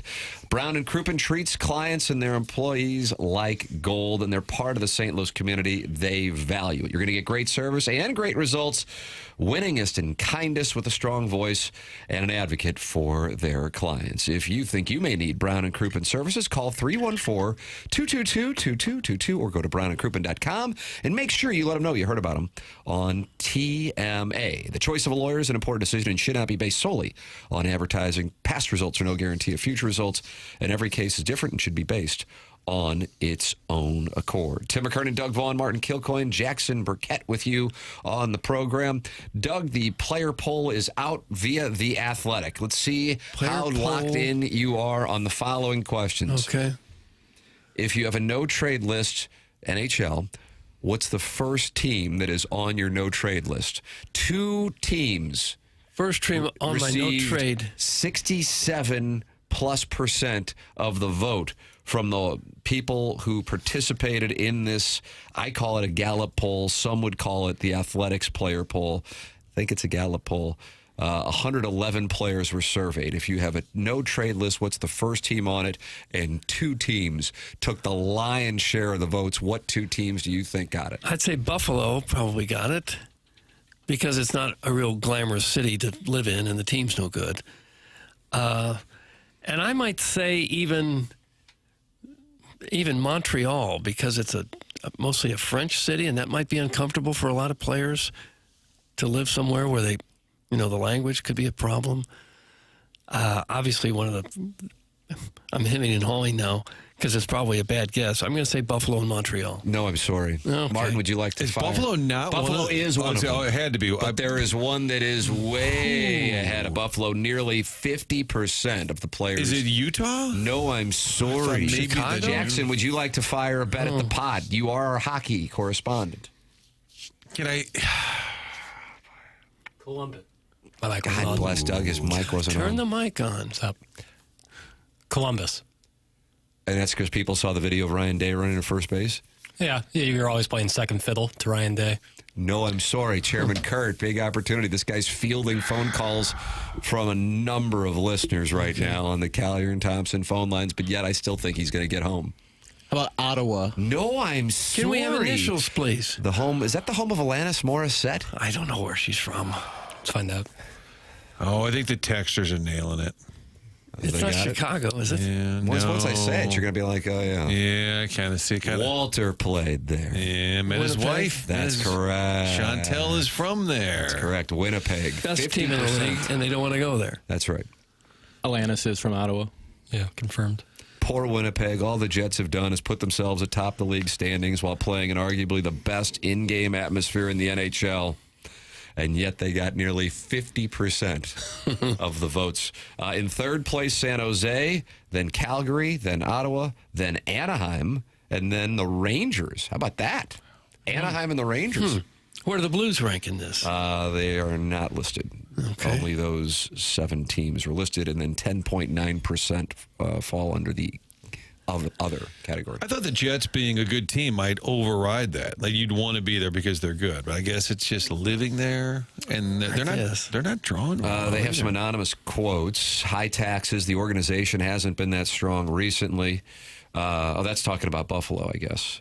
As far as why Winnipeg, nothing to do, bad food, freezing. Another guy said there's not much out to do there. It's effing cold. I haven't heard a guy go to Winnipeg and be like, this is going to be my forever home. Probably not. Even though most of the players come from very cold climates, Sweden, Russia, Canada, they still don't want anything to do with it. The hockey player says it's too cold. That's a bad sign. One player just really, really disliked Philadelphia to the point where you have to wonder if Gritty picked on him as a child, writes The Athletic. Quote, honestly, I wouldn't even mind Winnipeg. It's not that nice, but I just hate Philly. I can't stand it. I can't stand the city, everything. It's the rink. It's just the one city that I absolutely despise. I cannot stand it. I'd be sick if I got traded there. If I had a one-team no-trade list, they'd be on it in a second. Was that Krug? The player is anonymous. Oh. You think it was Torrey Krug based on the... Well, weren't they trying to trade him to Philadelphia and he poo-pooed it? Nearly a quarter of the players surveyed wanted to play for this head coach. Oh. Martin Kilcoyne, you get to start first. This John Cooper. That's correct. Jim Montgomery, for the record, finished in a tie for fourth with Craig Berube. In second place, Paul Maurice, saw him hoist the chalice last year, had a good run with the Jets as well. And a guy that Jackson talked about being attracted to on an edition of Balloon Party, Rod Brindamore. Oh, yeah. Brindy. You're attracted to Rod Brindamore? I thought he had a rugged kind of handsomeness. Oh, he's got a good body, but I don't think... Okay. Is that a poll? Is there a poll for this, Tim? I haven't seen it yet. Bodies in NHL Well, I like coaching. the way his name's spelled, too. It kind of has like the... Brindamore. That You means like an just apostrophe in a guy's name. in French, that means just a touch of love. Yeah, but it's like right in the middle. It's like bisex his name. Bisex. Did you know he played for the Blues? No. Okay. I'll believe all of that. You Which didn't coach know? would you least like to play for? Doug, you want to fire one at the pot here? Tortorella. Yes! Tortorella with 38.46%. Butch Cassidy, now with VGK, was up against Berube in the 2019 Stanley Cup Final, is second. No Jim Montgomery votes. No Craig Berube votes, for the record. Patrick Waugh gets in there, and Martin, I don't know if you're aware of this, but Jackson thought he was the Bruins goaltender in the 2019 Stanley Cup Final. Why do teams keep hiring a coach that the players don't want to play for? Does that make any sense? Because Tortorella, he's been around a while, several different teams. And he's an acquired taste. I don't think he He's ever had gets some there. success. And sometimes Well, so does Mike Keenan. It doesn't mean people want to play for him. I think sometimes ownership doesn't care if the players like him or not. They want results, Doug. They want results. They don't care. Well, but he's gotten results. He's interesting to listen to, that's for sure. He's not boring. well, that's correct. One player didn't even know Anaheim Ducks coach Greg Cronin's name, but picked him anyway. Who's Anaheim's coach? I've heard from other players that he's not great to play for. Another player said they have a lot of decent skill, that they should be a good team, but then they're not. Mike Babcock getting some votes. Mike Babcock's a long shot to ever return to the league after his immediate flameout with CBJ, and that seems to be fine with the players polled. Been there, lived it, one player said. I just think he's too old. I don't think he understands the game anymore. That's what I hear from the guys that play for him, that he just doesn't know what's going on most of the time. Wow, he's confused. Yeah, that's not good. You know, Strick got sideways with Mike Babcock at one point. What was going on? He went to his phone? Next time he's in studio, ask Strick to tell the Babcock story, because there's a little tension then when Babcock was in the building. There's a whole backstory there, but I think Babcock is one of those kind of old school guys, his way or the highway, and players sort of sick of him. I don't know why anybody on the dais would know this, but this team got 66% of the vote for having the worst facilities. And then another team got the other 20%, leaving 15% to be chopped up by a bunch of different teams. Anybody familiar with this one? It was the Coyotes until they moved out of Phoenix. That's correct. Right? So that's not eligible. Not them I think anymore. the Panthers had some issues with facilities. They're not listed. I don't know if they. I don't know what goes on in Raleigh, but the Hurricanes got 66% of the vote. Calgary with 20%. That Saddle Dome is old. I know it's not called that, although some still do, but. Scotiabank, maybe? Yeah. Hurricanes, I guess they got a situation. You might want to play for Brindamore, but you don't want to play against him, and not just because his team forechecks so hard. Carolina ran away with this one as players are forced to warm up and lift weights or ride the bike after the game in a hallway or in a giant storage locker. Oh.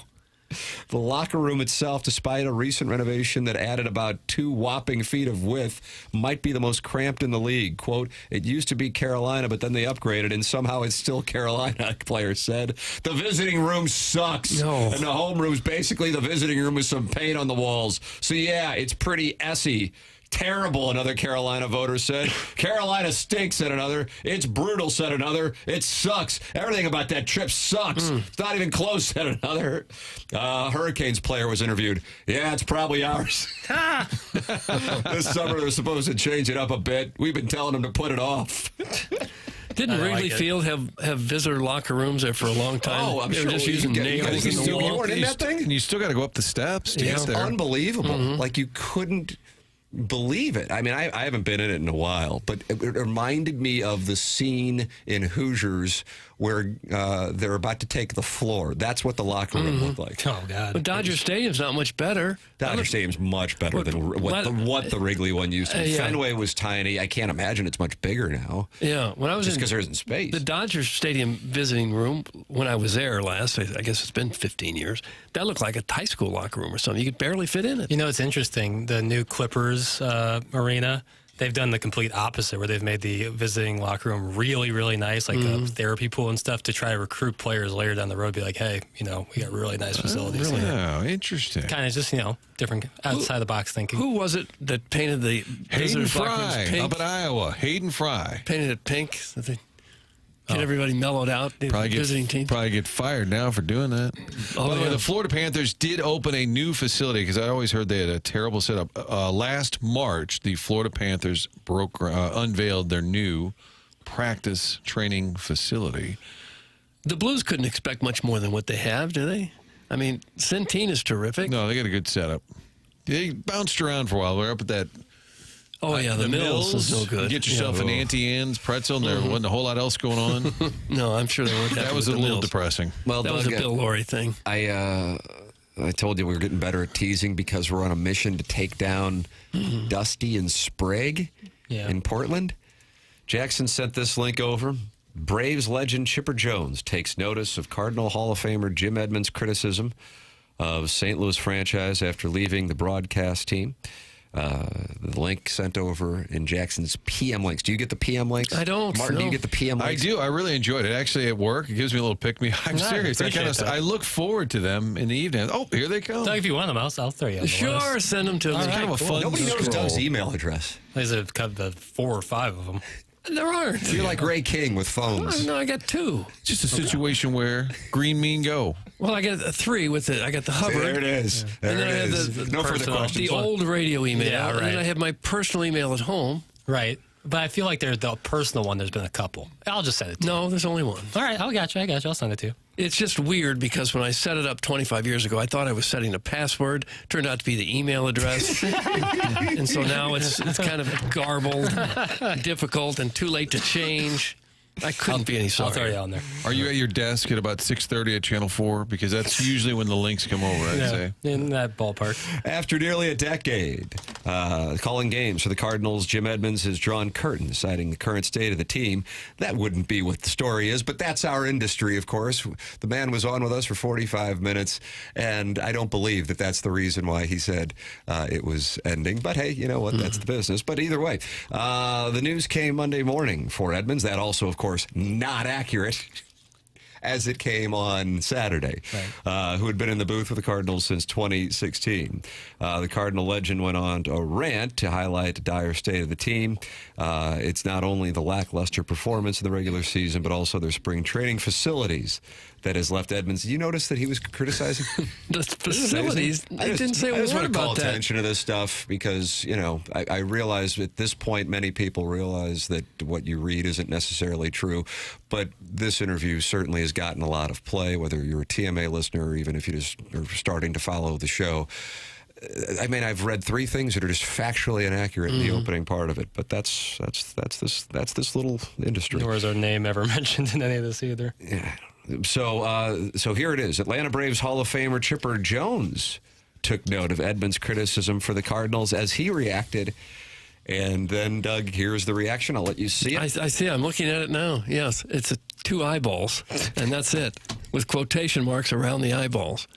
That's the story. That's the whole story. It's good to hear from Chipper Jones. We didn't hear from him. He's just looking in on this. I appreciate quote. his support. I think it's great that he took a stand. So he's just when looking Jackson at it. sent that link over, see, I'm a mark ass buster. I clicked on the link, which is exactly what Sportskita wanted me to do. The hell is that? Sportskita.com. That's one guy. That's got to be one guy with a website. Well, that guy is named Krutik Jain, KRUTIKJAIN. Okay. The reason I sent it was more, I had a question attached to it. I have a question attached to the Chipper Jones thing as well. It's just eyeball. It's open eye emojis. Yeah. That's it. He's not saying, he boy, weighed in. Edmonds is crazy or Edmonds is right or Edmonds is wrong. He's not saying any of that. He's just saying, look at this. You think he'll get in trouble for taking a stand like that? No. No, I don't. Jackson, your question, please. So the Chipper Jones made a comment, albeit a small one, about Edmonds' comments on the Redbirds. This had me thinking, who do you think is the most famous / powerful person to at least hear 5 consecutive seconds of TMA? All right, one more time. Who do you think is the most famous / powerful person to at least hear 5 consecutive seconds of TMA? I can answer that really easily. Marshall Mathers. Oh, my God. Wow. Eminem?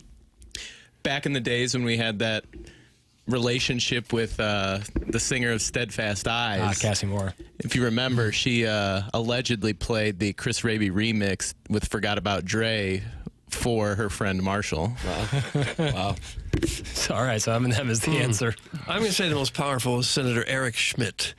I saw him once, and he said that he listened to the show. Oh, that's pretty cool. I thought it was a fun little idea. Like, do you think George W. Bush has ever listened or something? I don't know. Probably not him. I feel like, you know what, the texters are probably going to give me the answer. What about when Trump was in town talking about our football teams? Maybe he was in the limo and they just had the show on. Could have been. I could see him streaming.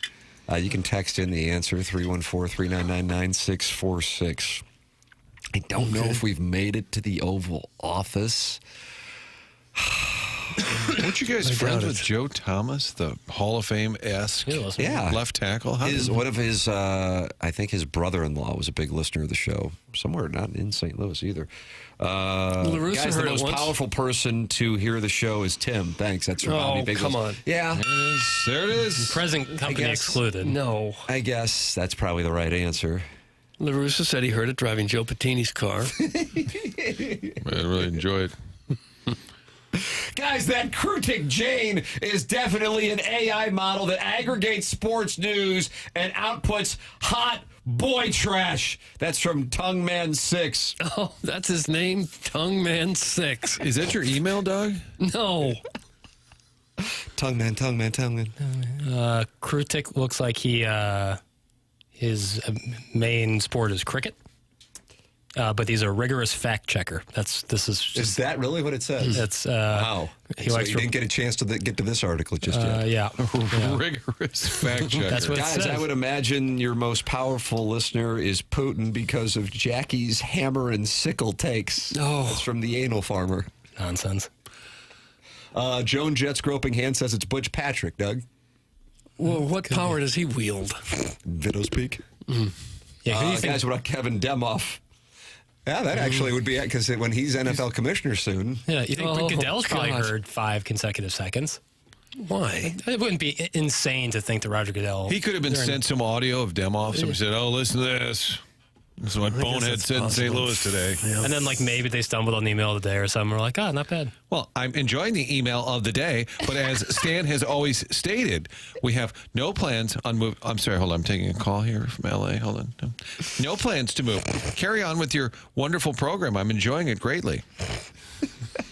Such a tool. Such a tool. That was Demoff there. I like that impression. Yeah. Ladies and gentlemen, the program is called The Morning After. It airs on 101 ESPN and YouTube.com/TMASTL. Tim McKernan, Doug Vaughn, Martin Kilcoyne, Jackson Burkett, Chairman Kurt, manning the Collier and Thompson phone lines. This is TMA 101 ESPN.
This is TMA 101 ESPN. Tim McKernan, Doug Vaughn filling in for Josh Schertz today because he's on the road with the Billikens. Doug did not want to go see the foliage in UMass, and so Josh Schertz decided to coach the team last night, and maybe we're glad that he did because it led to a thrilling comeback victory. And he joins us right now here on the Collier and Thompson phone lines. Our co-host, Billiken head coach, sometimes Josh Schertz, with us on 101 ESPN. Morning, Coach. Morning. I let Doug do the first, 37 minutes. I took over from there. But for heaven's sake. But I let Doug do 37 minutes. So the final 3 minutes when you guys mounted the comeback, that's when you got involved, but Doug put you in the deficit. Doug put us in a hole, but I was able to rally the troops there the last 3 minutes. So I put the first 37 completely on Doug's shoulders. Gosh, I'm taking shrapnel here. Might be nice if you did the right thing and apologize. Okay, I'm sorry, Coach. Thank you. I'm sorry. Thank you. Too many turnovers, Doug. Got to get the turnovers down. It wasn't me. I wasn't out there playing. I was just coaching. Absolutely. Got to improve our rebounding and our turnovers. Have you had one like that? And we're talking about 37 seconds. You're down 5, and you win it by 2. Have you had a game similar at all? Probably. I've coached 500 some games. That's probably the game that in my career out of the 500 some as a head coach I've walked out and been like, how the heck did we win that game? That was probably the most I felt that way of like, how in the world did that happen? Because we really got outplayed for, we came out good. We played really well the first, 10 minutes or so. But we established a good tone. We were pretty decent on both ends of the floor. And, half wore on. We actually okay in the first half. I thought they kind of, steadied the ship and they took the lead. We took a lead by 1.5 and then, or 1 or 2. And then second half, they just absolutely dominated us for the first, 19 minutes and 30 seconds of that second half. And, we kept making, plays to kind of keep contact. But no, down 5, 37 seconds left. But this team's been, we thought about it. I said, like, we have a lot of flaws. We do a lot of things that are maddening as a coach and things that I have to, figure out ways to clean up and do better. But their resilience, their ability to compete, fully for the entire 40 minutes, to continue to play, to handle adversity. Like, we lose Robbie with 8.5 minutes to go. We're down, 5 with 37 seconds. But we did that. Dayton, we're down 17, cut it to 2. Richmond, we're down 5 or 6 on the road with 3 minutes to play, come back and win. So we've had a bunch of these this year where, we've showed a lot of resilience, giving ourselves chances. And, sometimes, when you do that, you get lucky. Sometimes it's better to be lucky than good. You had to love what you got from McCautry there at the end. He was all over the floor. He was awesome.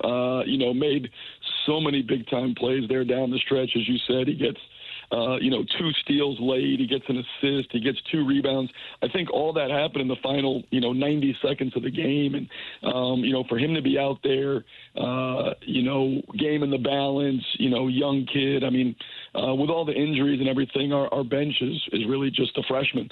And so those guys are out there, and whether it's Dylan, Amari, or Max, or, even Killian, those guys are just out there, competing their brains out, trying to figure it out, learning as they go. But, Dylan, I thought, was huge for us, in the win against VCU. Amari last night, we don't get over the finish line without him. He made some terrific plays. I hope it is a springboard for him because he's such a talented kid. He really is, and he's got a good heart. He won. Isaiah made a huge shot there late, but, those guys have to take better care of the ball. We got to be more, we've got to just be more disciplined on the offensive end with valuing shots and not, throwing the ball the other team as much as we are. But I think Rob's going to be fine. I got a lot of faith in him. Obviously he's a great player. He's a great kid. He's got a great mentality. I don't worry that he'll figure this out and look like he is, and that'll help us. But hopefully, in the meantime, what we're getting from Dylan and Amari, we can carry that over and become a deeper team here as we get into February. You sent out a bunch of tweets Friday night after the loss to Dayton. It seemed, you were being honest. Like there was a disappointment. You had a full building, a lot of energy, a lot of excitement, which is what you want as a coach, something you're trying to build there. How quickly can you shake that off? Because that was a letdown. Yeah, look, it was, of course, everything, you have a great win over VCU. You have the best crowd of the season to that point against VCU. I think it was about 6,800. You got pack Shea Fitz for Dayton on national TV, and you go out and for whatever reason you're not able to put your best foot forward. And didn't mean our guys didn't play hard. We did. We had the game to 2 points and 4 points and deep in the second half. And but we weren't good enough. And I know we're trying to in this first year particularly. You're trying to kind of capture the attention and build equity with the fan base. You got your group of fans, and this is the case at St. Louis, is the case at Indiana State or anywhere else. You got your diehards that are going to come out, and they don't care if you're 0-30. They're going to be there in the stands. They support. They bleed blue, and they're going to support St. Louis basketball. Come heck or high water. So I think you got that group. But then for a lot of the others, and that's a percentage, but the vast majority, it's, hey, you got to earn that support. You got to show that, how you play. Winning obviously drives things, entertaining people, the team playing incredibly hard and for each other. Like, that's going to get people to come out and really support. And our fans, students, and community were amazing on Friday night. And we just, we weren't nearly as good as they were. And so I wanted them to know that. I hope they do stick with this group because, again, we have a lot of flaws. We're far from perfect. We're, guys are, there's a lot going on. But these guys have fought adversity all year to be 7-3 in the league with what they've undergone, the amount of pieces that we've lost, the way they've been able to find ways through competition. I hope the fans appreciate that. Stay with them. And then when we get back, we got a huge one against George Mason next week where, we're going to need those fans, their energy here as we get down the stretch run of the season. 31 days from today is senior night. So while it seems like it's a ways away, that clock is ticking and it's going to be over before you know it. Coach Josh Schertz with us here on TMA, friend of the show with a huge comeback win. If you haven't had a chance to see it, go on YouTube and watch the final minute and change because that was unbelievable to see the way things went down last night. And now 7-3 in conference, in third place. George Mason 8-1, VCU 8-2, Billiken sitting there at 7-3, and then Dayton. And you were just talking about that at 6-4. I understand. I saw Matt Rocchio, who we've worked with for a number of years, and does a Billiken's podcast and Locked In, was posting that Robbie actually left the game, left the locker room, and then went over to the practice facility on Friday night to get work in. He was so, I guess, for lack of a better term, Coach, upset by his performance that, it's a Friday night and he's not going home, going out or anything like that. He's going to put in work. Can you elaborate on the mindset? I know you just talked about how he's battling through it, and it was a rough one last night as well. But, that conveys how much he cares and the commitment. Yeah, absolutely. I mean, he went straight from the locker room to the practice facility. I walked in there, spent some time with him, he's just, the only way when you're struggling, the only way to fix it is to get back into the lab and get to work. And I think there's some parts of the way people are guarding him that he's got to figure out. And I think like last night, that wasn't the case really. Against Dayton, maybe wasn't the case, but there's been some different things he's seen that he hasn't seen before, and part of that is, the way people can guard or load up, in the paint or the way our team's constructed. But, Rob's the kind of guy like you put something in front of him, he wants to figure it out. Nobody, like I said, his standard of performance for himself is incredibly high. He's not a kind of guy who's like, hey, it doesn't bother me, or, he is committed to improvement. He's had, I told him, he's had a pretty charmed career. He came in as a freshman, didn't play much early, became a starter, had really, high level immediate success, played on a really good team that, won 23 games. Came back as a sophomore, became a sensation, played on an unbelievable team that won 32 games. And not that it wasn't adversity, but he was, a great player, very, very little dips in his game. And he's kind of just, had this great run. But, these things aren't linear. And sometimes, regression happens. friction happens, and you need that as a human being. You need those things. You need regression. You need plateaus. You need friction. You have to work through difficulties because that stimulates growth.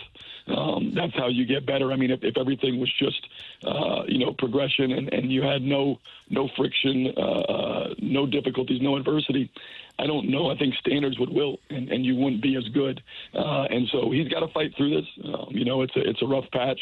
But I know that like I said, my faith in him is that, he's the same player that I've watched for, almost 3 years now. I've watched him against high-level guys. I've watched him against the highest-level competition. It's not that. He's going to he's going to play better. He's got an unbelievable, like I said, emotional temperament. He's got a great work ethic. His care level, his intelligence, all those things are at the highest level. He's a great teammate, great leader. He wants to play better more than anybody, in terms of anybody outside wanting him. And he's going to put his head down and get to work and figure this out. And once he does, we're going to take a huge jump as a team because that's, him getting back to himself takes us to a whole different level. And if we can, continue to build some of this depth that we're starting to see kind of flicker on, we could be at our very best when it matters most here in a couple of weeks. And that's ultimately the goal. We want to win every game we play between now and then, but we want to be at our very best here. We get on that plane to head to Washington. Billiken's in the mix in the A-10, 7-3 right now in conference. Coach, I've got a two-parter. I love the travel talk. Give me the logistics. You're in Amherst, Mass, UMass last night. You'll play St. Joe's Friday. Give me I'd love to know the travel schedule. And then the second part is about the dish. Brian Kunderman, my understanding is he's staying at a different hotel. Is it a B&B? Really? Is he too good for the team? That's my second question. Yeah. Okay. So I'll do the two parts. The travel. Yes, we are. We're in Amherst right now. Played last night. We're going to depart here in a little bit and head to the airport, and we'll fly to Philly this afternoon, and then we'll go through kind of our walkthrough, unpack the game from last night with the guys, film, walk through the St. Joe's game plan, and a couple of us will head over to catch the girls tonight. They play St. Joe's in Philly, so we'll watch our women's team tonight and cheer them on, and then we'll stay in Philly. So play Friday night and should be home bright and early, 4 a.m. Saturday morning after the game. So it's a 9 o'clock tip. I got to take a nap. No way I can stay awake that long to coach that game. So I'll be working that. But then so we'll get back late Saturday and early Saturday morning. So we'll stay in Philly, enjoy that, and get ready, and have a one-day real practice tomorrow. Thursday there, and play Friday night. In terms of BK. I just think that's. I mean, look, he's primping behind behind my chair, and prima donnas do what prima donnas do. I mean, there's high maintenance players, and there's high maintenance SIDs. And I don't want to I'm not trying to call him out, but I mean that's I'm sure he's staying at like a 5-star, luxurious. I'm sure there's a 5-star hotel or Airbnb or place here in Amherst, and he's out there, and he can't stay with the rest of the team. That's beneath a guy like that. So, I just want to clarify. Diva, absolute diva, as you guys know. BK, diva. Yeah. I think, Tim, once he got called a dish, I think then he started booking separate hotel start rooms. Fairmonts and Ritz-Carltons and Four Seasons. Well, I know the deal. I mean, next week, Doug, Martin, and Jackson are all staying in an Airbnb, and I'm staying at my own separate hotel. So I kind of carry the same. True. I kind of carry the same responsibility. You got the same deal as BK. That's the life of a dish, Coach, and that's the life of a dish. We're both dishes. He makes us call him that too. Like when we introduce him to people. He's like, this is the dish, Brian Kunderman. I'm like, man, he's like, yeah, you got to refer to me as the dish, Brian Kunderman. So that's what we're going with. I mean, I don't know, but it's, you can't even look him in the eyes. What he said, you got to look down and refer to him as the dish, Brian Kunderman. That's you didn't know what you were getting into when you came here, did you? Yeah, that's a problem. No, I didn't realize. I mean, I knew there was going to be, I knew there could be some stuff with NIL and players and high maintenance and, a lot of prima donnas. I didn't really think about it from the sports information. Yeah, you never really think about that. You got to think through it. One final one for you here. We're certainly not asking you to comment on Missouri versus Tennessee. That's taking place tonight. However, Jackson Burkett who is a huge Missouri fan, in the 7 o'clock hour on the program, was saying that Missouri's playing with house money, and we thought that was a loser mentality because I can't imagine any team goes into a game going, we're already in a good spot, so we can go ahead and lose this one. And I would like you to scold Jackson if you could, Coach, because I personally am appalled. Oh, listen, I'll say this. Missouri's playing as well as anybody in the country. Those guys, I'm super close. I worked with Matt Klein, who's there with Dennis, and good friends with Dennis as well. I'm pulling for those guys. They've had an unbelievable year. I do think they're playing as well as anybody in college basketball. Our offense is amazing. But, yeah, I get what Jackson's saying, but, yeah, Missouri's going in there to win that. I mean, they want their position themselves. At this point of the year, you're trying to win every single game in front of you. As you get down this stretch run, it's all about, being able to play to your standard, play to your identity, build momentum. You're trying to these kind of games, these kind of tests. Absolutely. You're trying, the SEC is, I think right now, a gauntlet. I don't know if I've seen anything in my coaching career like what that schedule is like for those guys. So this is an incredible opportunity. I guarantee you they're going in with all the confidence in the world. You can make a case that they've been maybe, here the last few weeks, the best team in the country, one of the best teams in the country for sure. And I think they're gonna 100% all in on beating Tennessee tonight. Wow, how about that, Jackson? Coach Schertz just dunked on you. I echo his sentiment. It's like Jordan on Ewing. Did you hear a different answer? That's what I'll play the audio back. I know, and I'll feel vindicated. Coach, thank you so much for coming on the program, following the big win. We always appreciate it. And Doug will send you a text apologizing for the way he coached the first 37 minutes last night. I had him up at the halftime. You're welcome. You did a great job in the first half, Doug, and I'm sorry for being on the road. The conflicts in these schedules, for me not being able to be in my normal. And Martin, is just constantly vacationing. I don't know what he's doing. Yeah, what's the deal with that? This is great. Everybody's taking shrapnel. We might have to bring me in. Might have to keep Doug and sub out Martin if this continues. If he's just going to constantly Martin's not be there. out now. Makes sense. Makes a lot of sense. I'm just trying to figure out if we can push out so I can step in. So yeah, he's ready to go. Probing. Yeah. Come back, win in the final minute, and then Martin's out the next morning. That's how this thing moves around here. And then Kunderman's staying at the Ritz. There's your summary. Coach, always enjoy the conversation. Thanks so much for the time. Same, Tim. Thank you, guys. Have a great day. We'll talk soon. Take care. Take it easy, man. That's Josh Schertz with us here on TMA. I was looking for him to rip Jackson's ass, and he did a little bit, but we kind of got to get a little breakdown there on the SEC. In addition to, Martin, you're out. So I'm out. Apparently, I vacation too much. I think he's down on the onboarding. I think it might be the onboarding. Yeah. Wow, Chipper Jones just tweeted, heard Coach Schertz rip Martin, and then he put the little eyes. Eye emoji again. Yes. Yeah. Chipper chiming in. It's great to have. Coach is a Mizzou fan. I don't know. Not every Billiken fan will want to hear that, but that's a great thing. Yeah, I was just setting him up to because I was curious, like on a mindset, legitimately, because I do get. I'm just screw around here, Jackson. I get where you're coming from as a fan. I mean, I for me individually, the Mississippi State, I'm like, okay, right, that's. Doing that by that margin, I'll be really curious because from a gambler standpoint, I think I was saying this to you guys off the air, and I would wonder if he was aware of this.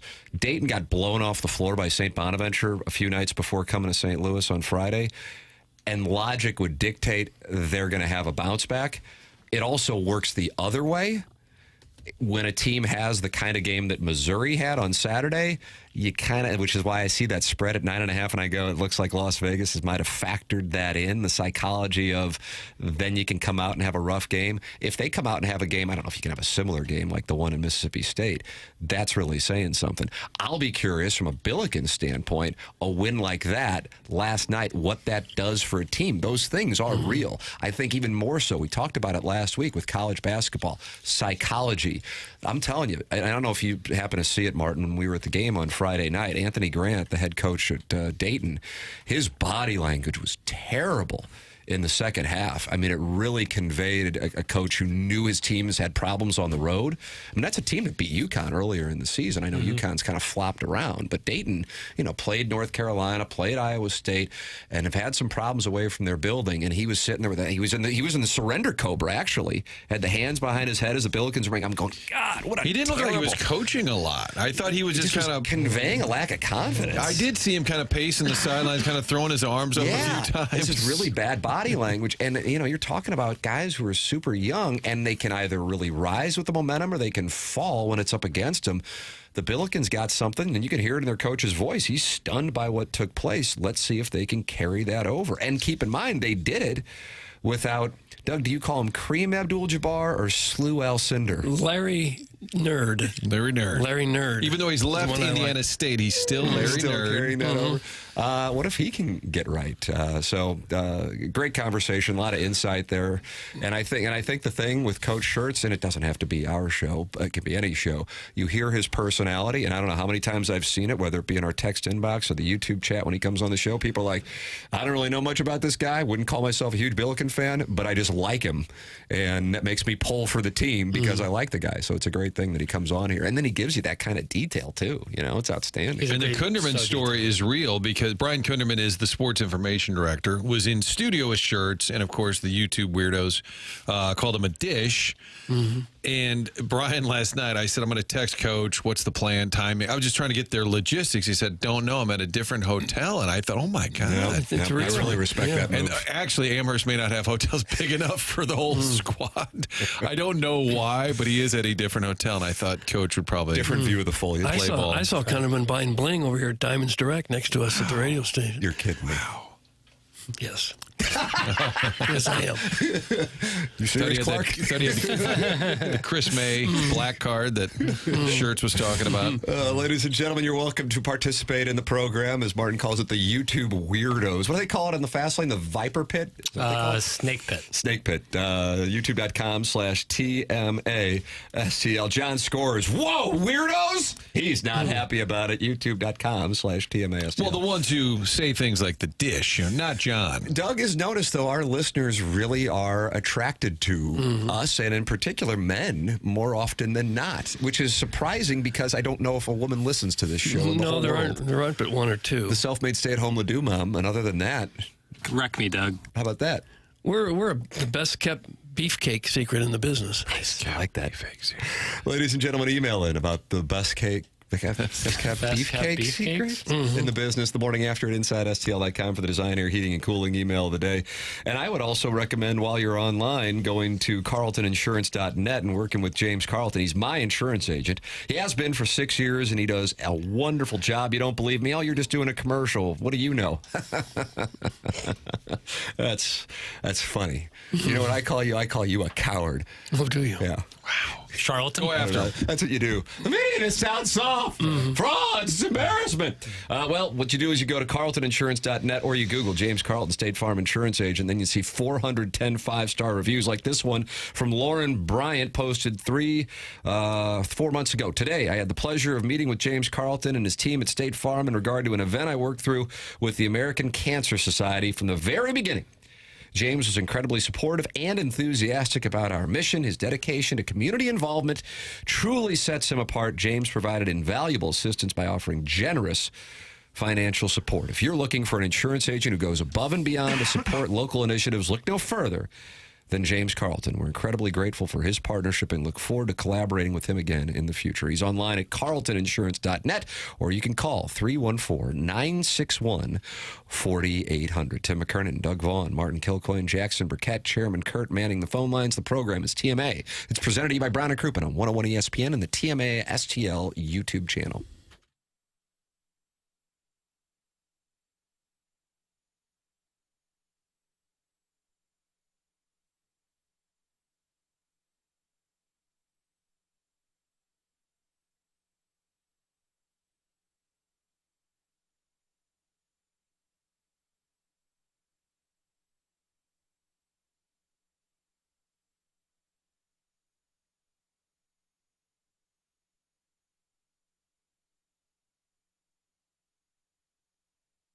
The Auto Loan Pro wants to do more than help you buy your next car. They're also going to help you get your credit back on track. And if you go to the website, autoloanpro.com, you can download the free playbook. Autoloanpro.com. Scroll down. You'll see Robert Thomas on the site, and you'll see the free playbook. The playbook explains to you how credit works. Most folks don't understand. And right now you're trying to buy a car. It's complicated. Get that next car and then work on your credit with your friends at the Auto Loan Pro. Little to no money down. They're going to work hard to get you the best rates possible. Making that large purchase can be complicated. You need a pro to help you, and that is the Auto Loan Pro. There's only one thing to know. Choose the pro. Auto Loan Pro is going to work with over 50 lenders to help you get the best financing available. It's autoloanpro.com. Make sure to download the free playbook as you buy a car. Next time around, you'll buy a different car. You're learning the process with your friends at Auto Loan Pro. It's part of the Lita family.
This is Action Jackson with a Sports Center update driven by Johnny Londoff Chevrolet and Johnny Londoff Autoplex. This just in from Shams Charania. The Milwaukee Bucks are trading Chris Middleton, A.J. Johnson, and a pick swap to the Wizards for Kyle Kuzma and Patrick Baldwin Jr. That just in from Shams. That was another Sports Center update driven by Johnny Londoff Chevrolet and Johnny Londoff Autoplex. See them at Londoff.com. Chevy, together we drive. Are you kidding me?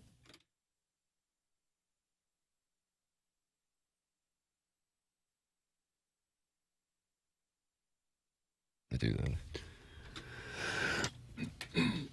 Is this Send Me Forgive Me Nuts? I don't know what it is. Which Will Smith sampled for Men in Black? There's Will right there. You see his kid had a house on his head at the Grammys? I'm sorry, like Wizard of Oz situation? Well, similar, I guess. That was his hat. Was a house. Very odd. Very weird. Too much. Trying too hard. Remember Bjork would wear meat? That's Lady Gaga, and Iggy is in the chat on YouTube, and you're looking for a fight. Yeah, watch it. Bjork did some weird... let me Google. Doug, what did Bjork do? I don't know what he did. No, it's a she.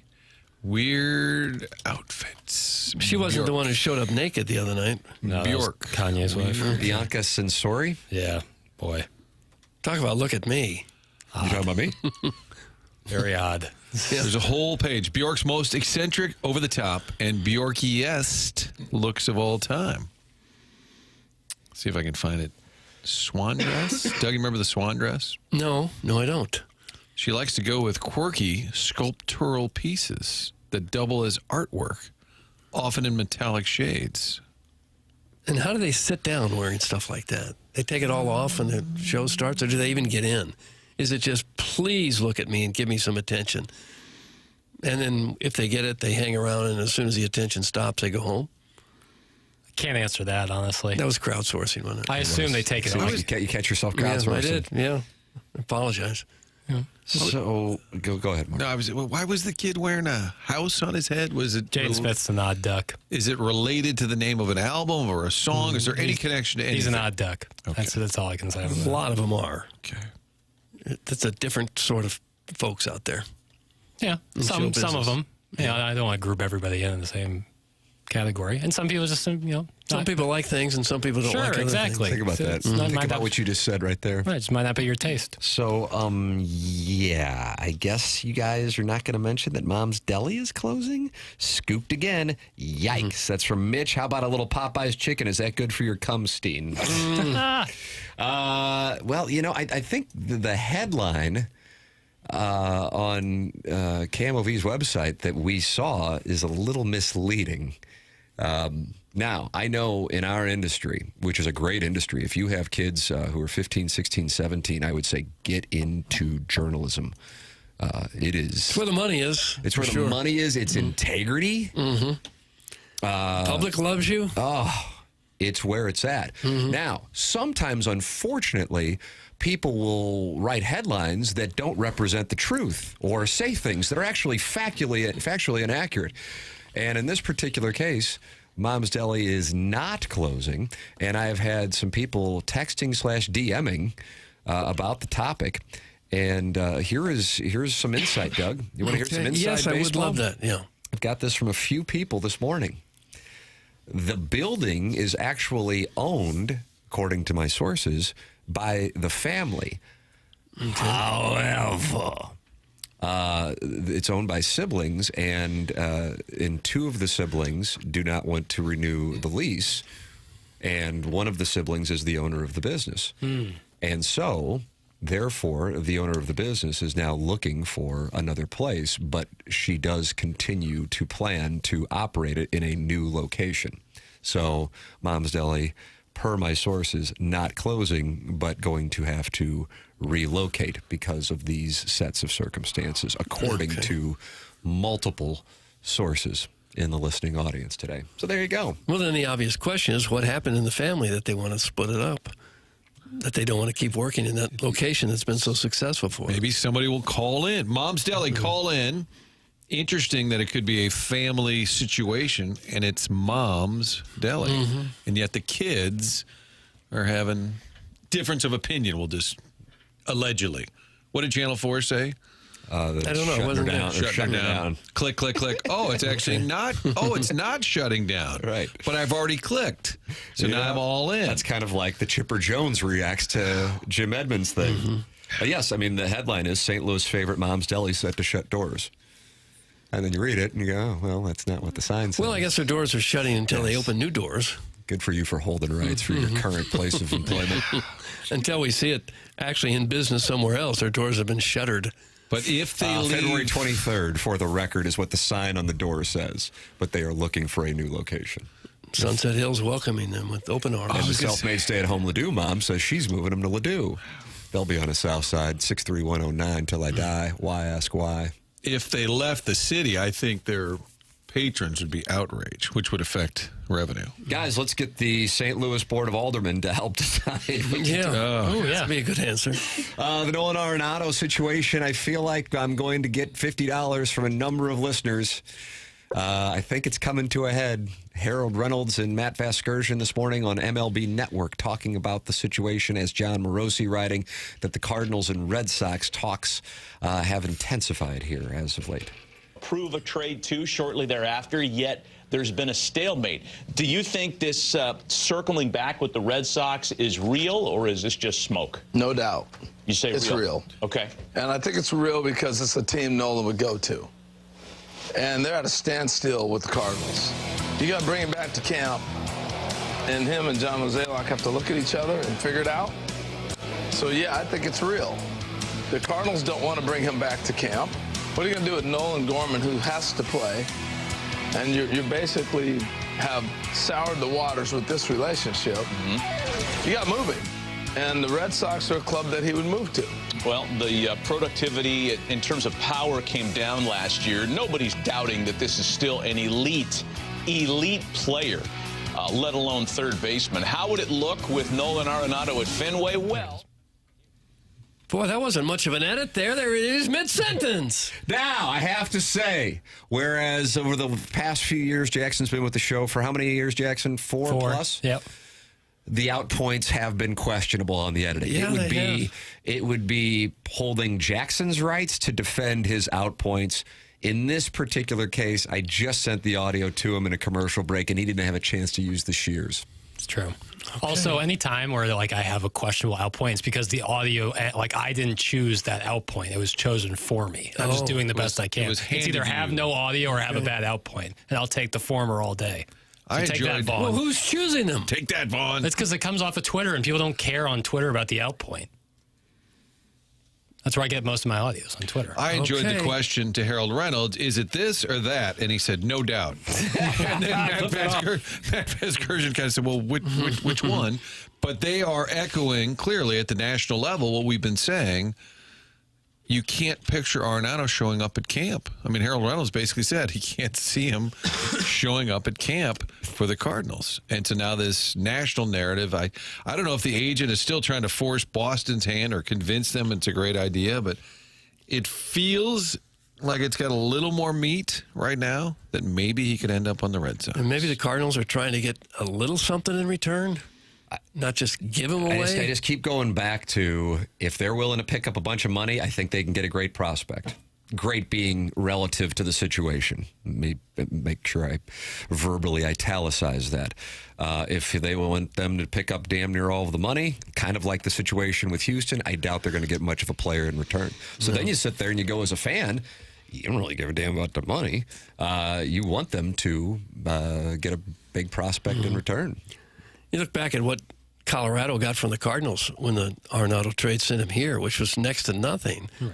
Because it'd be one thing if you're like, well, they're going to save a bunch of money, maybe they'll go out and get somebody else. But how much confidence do you have in that being the case, instead of just storing that money away? The Cardinals parted with very little to get him. Austin when he was still very much in his prime. Gomber was like the only major leaguer, and they had like 4 other minor league players that weren't even near the top of the Cardinals prospect list rankings. So, if that's all it took to get him a few years ago, it's going to be really not much now, I would think. Right. The Goldschmidt deal was Weaver and Kelly. Is that right? Yes. And I remember at the press conference doing radio with Frank, and we had Mr. DeWitt, Bill DeWitt Jr. on. And in the break, I said, my God, I said, you fleeced him. I said, you gave him some crap for that. And he said, You didn't like our players? He was offended. I was trying to compliment the trade, and I guess I was so dismissive of what they gave up, he was actually offended. It was stunning. Weaver and Kelly, and then Colorado got all the young guys plus Comber. Again, it won't be a 30 for 30. Maybe it's a 15 for 15.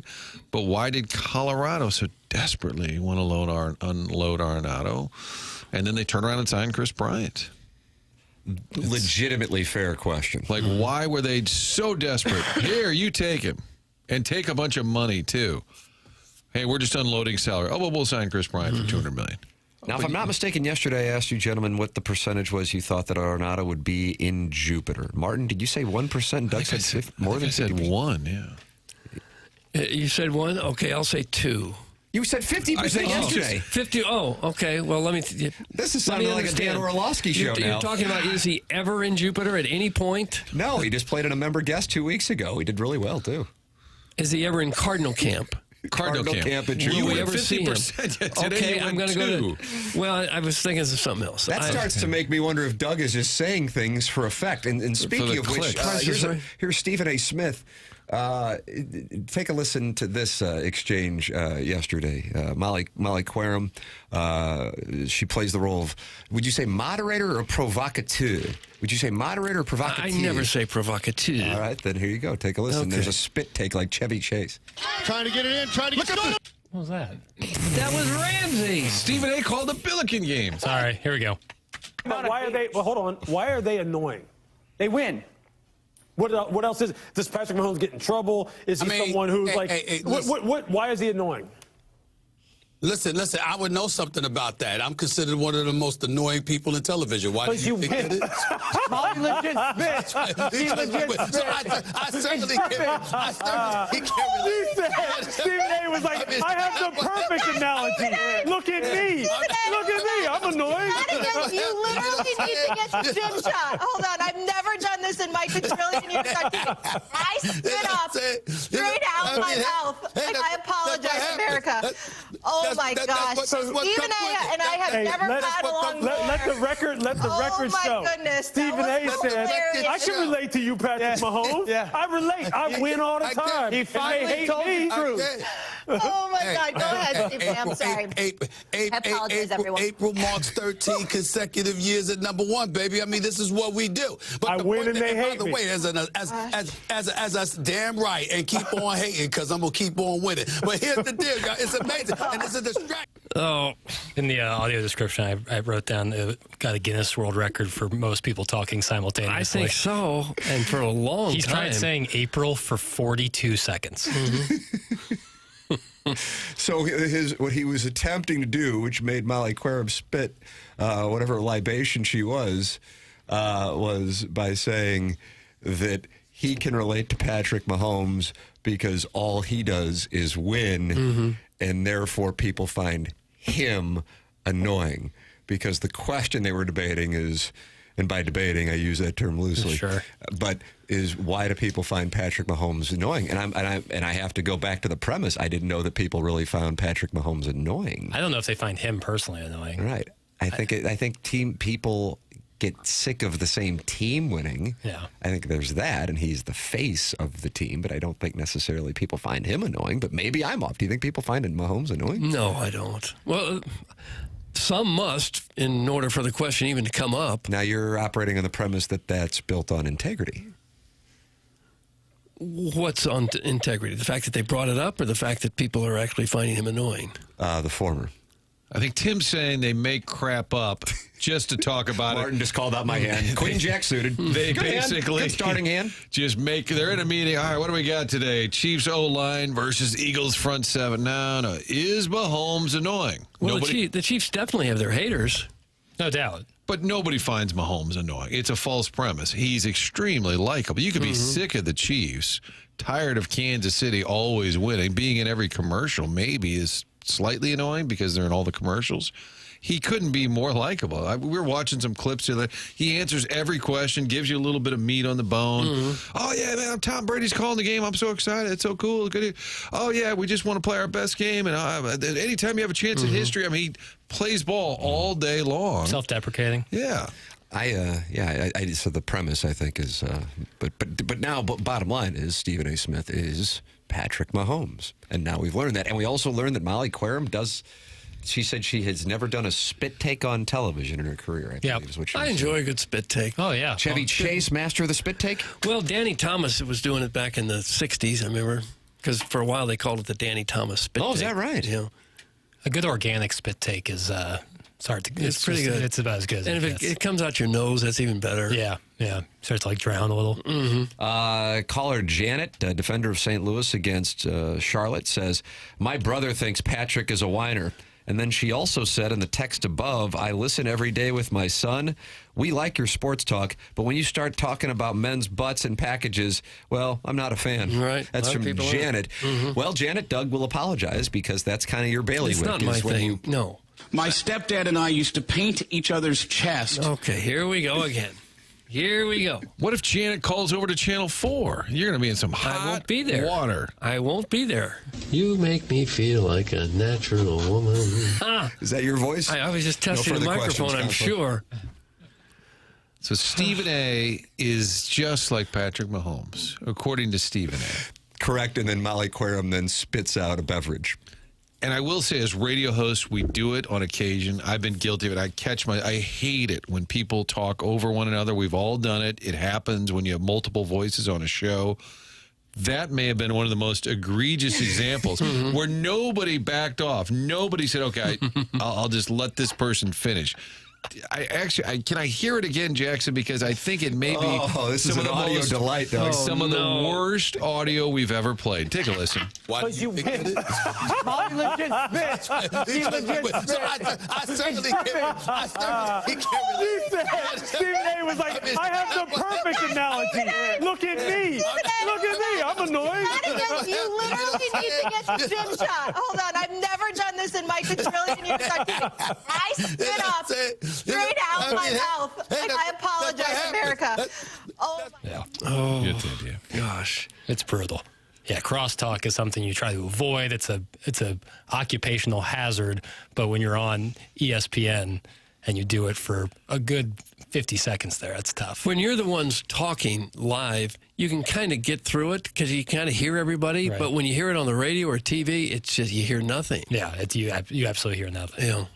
Just like Stephen A. Smith compares himself to Mahomes, I think Tim has every right to compare himself to Tom Brady because they're both the GOAT in their respective industry. Doug, that's from Mr. Licks. Yeah. Are we giving out a text of the day today? Or no, that wouldn't be it. Local broadcast hero, Tim McKernan. Okay, here we go with the eliminating. That's a senator. That's a senator talking My right senator. there. Sports analyst, Tim McKernan. That's correct. Ladies and gentlemen, you can email in the morning after at InsideSTL.com for our Design Air Heating and Cooling email day. It's coming your way in an hour. I mean, hey, the self-made stay-at-home Ladue mom was 29-1 when January started, and she won the whole damn thing. Hey, just because Buck Swope and JV golf coach are there every day, and you can count on them to perform well, that doesn't mean you can't win. A bunch of new listeners here on 101 ESPN are finding themselves getting their text read because Jackson will change their text number to a name in the first week. But when February 8th rolls around, it's over. You're done for. Yes. Right. So get your text name saved now or call in the Callier and Thompson phone lines. Doug, you know anything about Callier and Thompson? Yes, I do. I do indeed. I know they are the go-to source for every design consideration. You know, there's a lot of times people have been in their homes for a while and they're kind of tired of it. It's outdated. It hasn't been updated in many years. They'd like to move into a different house, but interest rates make that very difficult right now, especially if you got a really low interest rate. Collier and Thompson can help you through that. They can make your house into one that you would love to live in, maybe for many, many more years to come. They can give you a whole new kitchen, a new master bathroom. They can redo a basement, finish a basement, anything in your house, anything in the interior. Collier and Thompson's right there. And the big thing is this is a company that you can trust. And in this business, that's not always easy to do. So a lot of contractors, they don't show up when they're going to tell you to. Maybe they don't even answer the phone. You don't know if they're going to finish. And the carpenter goes and takes another job when your house is still messed up. You never have to deal with any of that with Collier and Thompson. They have been in business since the 1950s, making St. Louis homes look like showplaces. It is hard to know who to trust to be in your home, who will always be there to back up the work. Collier & Thompson stands behind every job they do. During the process, they are always available to you. All of their carpenters and subcontractors take care of a customer's home the same way as if it was their own. So if you need work done with your home, anything at all, Collier & Thompson is right there to get it done for you. They're on Manchester and Baldwin, next to Uncle Bill's Pancake House. Collier & Thompson, come home to quality online at collierandthompson.com. Baseball America just releasing their top 30 for ranking the organizations and their major league prospects. Major league organizations, minor league prospects. Okay. That just coming out. Where do the Cardinals fall? Oh, boy. I can't tell you now because I'm teasing you. I see.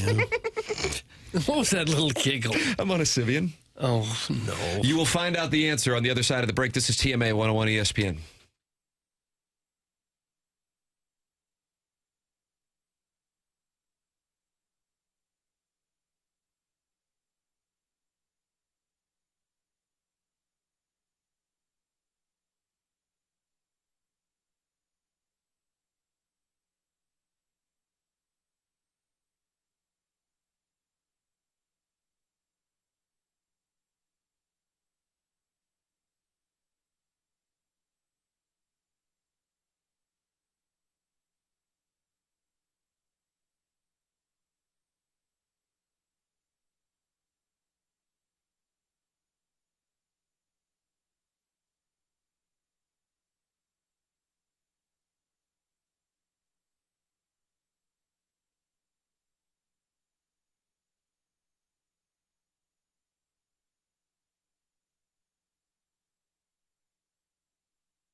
Doug, whose voice do we hear right now?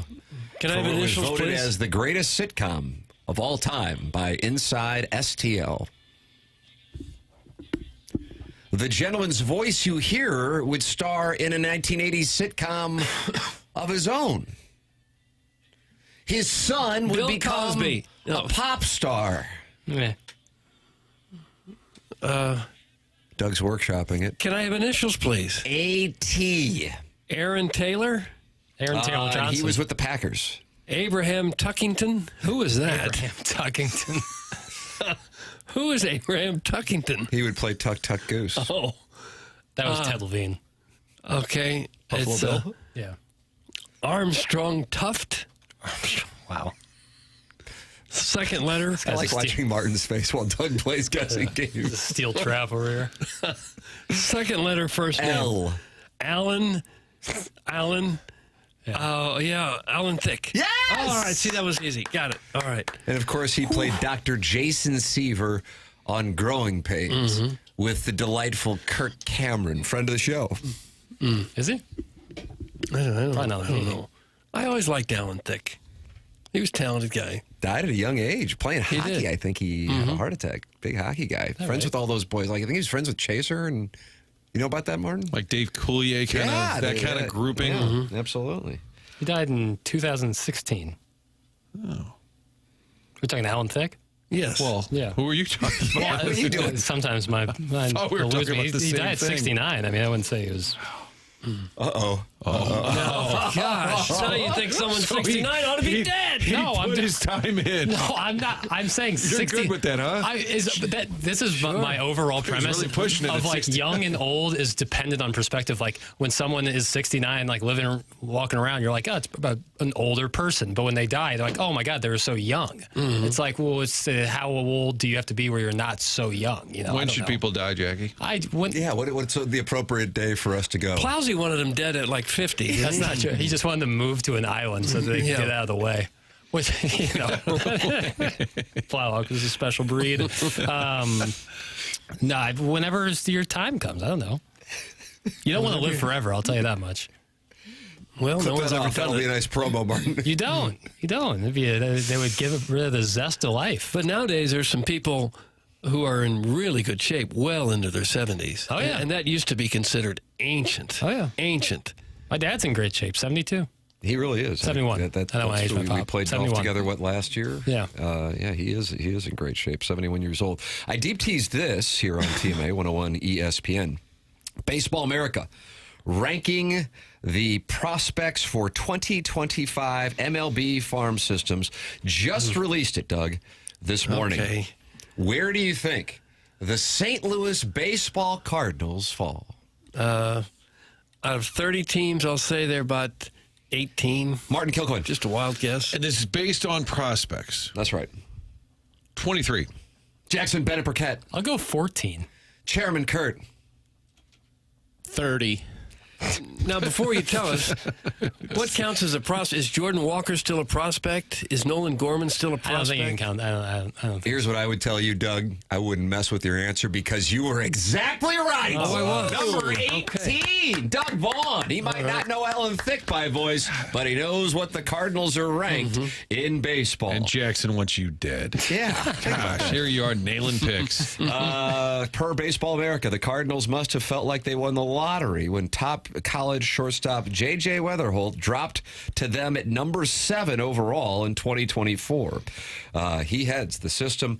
Their previous rank in 2024, they were ranked 20th. In 2023, ranked 9th. In 2022, ranked 18th. 2021, 12th. And 2020, 14th. So they've been minus 2023 in this vicinity for the last few years. The number 1 farm system. Anybody want to fire a bet at the pot? I'll tell you this. I'm going to give you a hint. Pittsburgh. It's going to surprise you. Oh, it is. Senior or junior circuit? Doug has a problem with that. Okay. Doug has a real problem with that. Because it's so meaningless. Can we have initials on this? I was going to do a bundle. Can I do a bundle, too? Ooh, yeah. Chairman Kurt says you can. He's in my line, so I can't. Less of a payoff, but I was going to bundle Tampa, Cleveland, and the Dodgers into a bundle. You would not get paid off on that. You wouldn't even have anybody in the top 2. Wow. That. Jackson Burkett. Kansas City. No, I'm sorry, Chairman Kurt. Boston. I'm picking up a read. You might know something over there. No. Wow. I mean, why would you guess Boston? But that was right. Yeah. No, look at How him. about that, Doug? We get everything right on this show. That was based on absolutely nothing. It's because, well, you're sitting there going, it'd be a surprise. So a surprise would probably be like Boston or the Yankees. The fact that the Dodgers have the bankroll they have, the television contract they have, the Major League roster they have, and the third best farm system, that's, watch this. Hold on a second. I got to get the YouTube camera. Watch this. Scary. You don't need to do that with your hands. Scary. What a reward for the people watching in the YouTube. Will you be signing at a City Hall press conference soon? You'll be the guy over in the corner? I will be. Yeah, it is the Cardinals at 18, but number 1, the team that they could be doing business with, Nolan Arenado. Do the Cardinals maybe say, hey, would you be interested in some of our other players if you would like to give us your number 1 farm system? They'll never get that. What? They'll It's a good never sign, get though, their because top Chaim players. Bloom left Boston in good shape. That's a good sign for Cardinal fans. Maybe they can trade him to the Mavericks. Oh, you're still bitter about Luke. Quit trying to groom us on NBA. Klay Thompson's brother played in the league. So that's the tie-in, Doug. Outfield. And he's buddies with Arenado. So the there you Red go. Sox have the number 1. That's pretty good for a big market team that can spend to have that kind of young talent coming through the pipeline. And by the way, that J.J. Weatherholt, part of the Steve Klein tree. We've also got Victor Scott from West Virginia. You've got Weatherholt, West Virginia. People are high on him, and they rarely have had a pick. I mentioned all those swings and misses in the first round yesterday, but rarely were they picks. They were always 19, 20, 30. Rarely have they had a top 10 pick. That was part of the payoff for the crappy 23 season. So maybe there's, we're 18, Doug. We can move on up from there. I guess they probably have to change positions at some point because it new position looks like their best player is possibly Mason Wynn. Right. But if you're proficient at shortstop, chances are you can probably play anywhere else. Yeah. You moved Skip Schumacher from center to second base, and it worked. Right. Sure it did. Proud of that. This guy can play. I don't know where they'd put him, either second or third. Probably. So help me, Doug would say it. I feel like you might have said it to Mozeliak, too. For real. And now, of course, deep down we know that wasn't the reason. But Doug would talk about it for a while. It just seems so obvious. He was a shortstop in college. They had no second baseman. They had too many outfielders. He was a solid player at the time. You're a good baseball man. Why not try him? Yeah. Me and Joe Patini are good baseball men. Cowboy Joe Patini. Dr. Brandon Pryor is a good tooth man, and he's at 100 West Dental. He's a tooth man. He is. Like the Old West. Anybody know a tooth man? Ladies and gentlemen, they have a great deal going on at 100westdental.com. If you mention my name, you get $1,000 off Invisalign at 100 West Dental. How about that? Mention my name, $1,000 off Invisalign at 100westdental.com. If you're on the fence about Invisalign, they have a digital scanner that can show you a simulation of what it'll look like before you even go through with it. And then at 100 West Dental, you might be going, well, I don't have dental insurance. That's not a problem. The membership plan aids in the cost of dental work for those who don't have dental insurance. This sounds pretty good, doesn't it? Go to 100westdental.com. Work with Dr. Brandon Pryor, loyal listener of the program, or you can call 636-585-0100. That's 100 West Dental. Martin, are you going on onboarding today, or because we have a show meeting, talking spring training meeting with Tommy Mattern here coming up at 11 o'clock, are you going to stick around? I mean, hey, if you got an onboard, you got an onboard. I got a little onboarding. I think I've got one more segment. The other thing is I like to give KG the chance to dance. I like to get him over here to the big chair, so I never like to block the kids from their opportunity. This is his chance to further so their altruistic. Yeah. So let's hang for a little bit. It's a nice gesture on your part. It is. Doug, you do, though. You stay here because you do want to block I don't want any kids. I don't want any children taking my spot. That's right. How old are you, KG? 27. 20. You're like 35? 39. Is this your dating profile you're reading? Well, you said you wanted the kids to have a chance. He's 39 years old. Oh, yeah, but I'm spry. Yes, you are. Martin, before you go, I think it's important to get to this question in the Stiefel dossier. Jackson, could you please read 9-3 in the Stiefel dossier? Because Buck Swope was very critical of how you tied Saturday Night Live into some question last week. Well, and I am intrigued by the tie-in here. Martin, this is 9-3 Stiefel, the sponsor of our dossier, because our audience is well known for their net worth. Yeah, so I put this in the dossier before maybe it was you, Martin, brought up Kanye's wife on the red carpet. Did you all see Kanye's wife's outfit on the red carpet? I'd like to see Doug in that little number. Who's an athlete likely late in their career on a different team who just looks wrong or really odd in their new uniform? Boy, we shifted gears right in the middle of all that. No. First, I was naked on the red carpet, and then we went to an athlete in the wrong uniform. I was saying it looked weird. It looked weird. Her being out there basically naked looked weird. All right. And I was going to be all over this. I was wondering. I just like to tie it in. I like to have some fun. Listen, you don't hire Picasso to paint your little dentist office. Wow, Dr. Brayer's dentist office. I wonder what's dental. Which is unbelievable too. Not a shot at, or like a psychiatrist's office, like a little painting you just put in the reception office. You hire Picasso. Lorraine Brockett. You commission Picasso over here to paint you a masterpiece. And that's what I do. So if you just want a question that you can get out of Martin, do you follow it all? I don't have 9-3. I don't. Because you don't like the fluid dossier. That you don't get the benefits of the fluid dossier. But in Stiefel likes fluid dossiers. That's right. But in 8-3, I do have a question being offered, and it's different. If someone asked me for $5 cash, I couldn't help them. To me and many of my peers, cash is antiquated. Could one say with the new playoff baseball format, okay, we're shifting. Could one say with the new baseball playoff format, that team construction that was once successful might not be all that important? Could traditional baseball roster construction be the same as cash? Is it just sneaking in and trying your luck, Venmo or Zelle? Yeah. That was 8-3 we glossed over. That's a great question. To Doug being on the runway. It's an outstanding question. Into 9-3. Chairman Kurt's exhausted by the question. That's a great question. Is cash antiquated? You guys don't understand unique talent, and that's cool. Clip that off. That's do cool. you do peyote at a certain time of day and construct the dossier? The question tap is dry. What? Turned off. Faucet dead. Jackson is no longer doing questions on the Stiefel dossier. You're bitter. Faucet's dry. Yeah. Taking your ball and going home. No, I'm a true artist. Whenever I go, then people will respect my game. Can I give you an answer to your first one? Which one is that? Doug being naked on the runway? Yeah. It tied into that. Yeah, I like that. I always thought Shaq looked really weird in Celtics uniform. Yeah, big agree. All right, so Jackson's getting the answers that he wants. Major. There's a lot of guys like that. Joe Namath looked bad in a Rams uniform. Right. Bob Gibson looked weird coaching the New York Mets in a Mets uniform. Jordan and the Wizards. No doubt. Friend of the program, Jim Edmonds in a Cubs uniform. Yeah. Really odd. Yeah. Is he sideways with them? and if you're good at if you play Immaculate Grid a lot, this kind of stuff's important, because you're trying to get guys who barely. Immaculate Grid? Yeah, do you ever play the Immaculate Grid game? Hell no. Okay. Well then. What is it? It's like a grid, like a player to play for both the Cardinals and the Blue Jays, and you're trying to find like the most unique person to have played for both. Oh, Troy Glaus, Scott Rowland. Right. Those would be big answers. Those would be the ones you want more like this. So that kind of stuff. Jordan Hicks. Yeah, or like a Cardinal who also had 4 seasons of 20+ home runs. Stuff like that.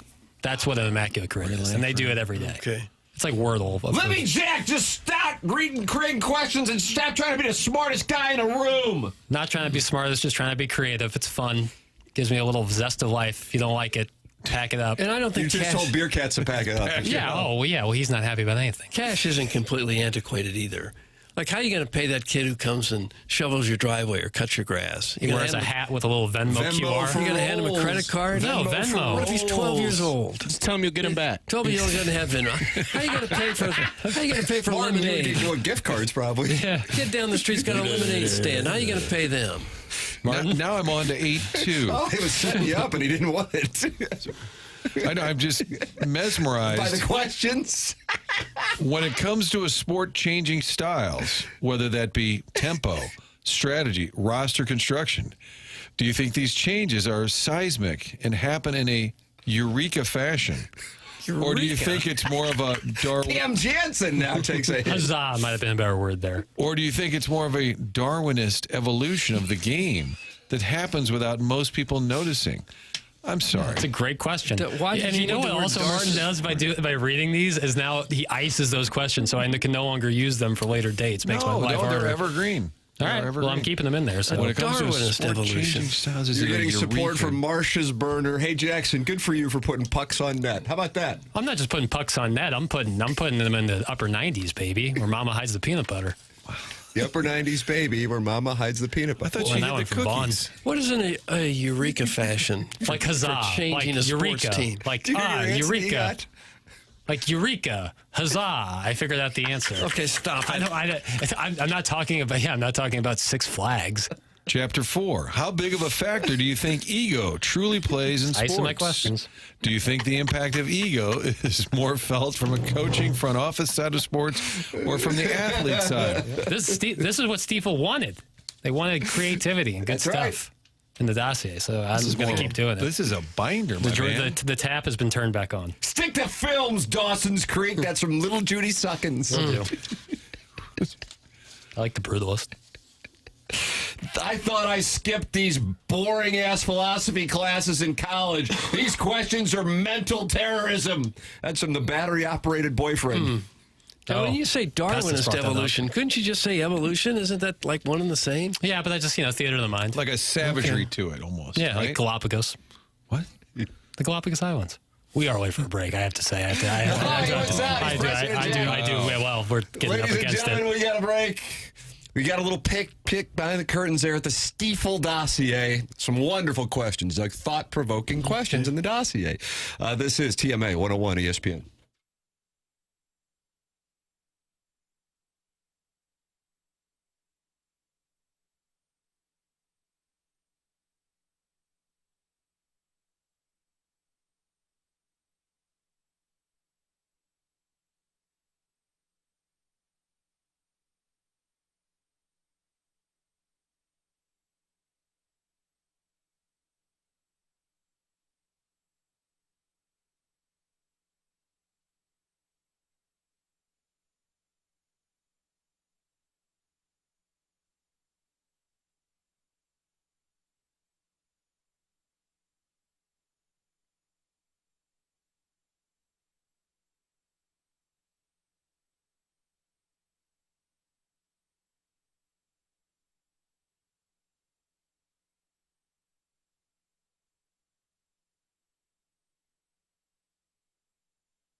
Welcome back. Morning After, 101 ESPN. Tim McKernan, Doug Vaughn, Chairman Curt sliding in for Martin Kilcoyne, Jackson Burkett with you on the program. Email in for the Design, Air, Heating, and Cooling email today, coming your way in about a half hour. The Morning After at InsideSTL.com. Here's a question. This is from Martin's Dangly Bits. Doug, you taking questions? Well, a brief one maybe. Here's a question. How desperate do you have to be, like the self-made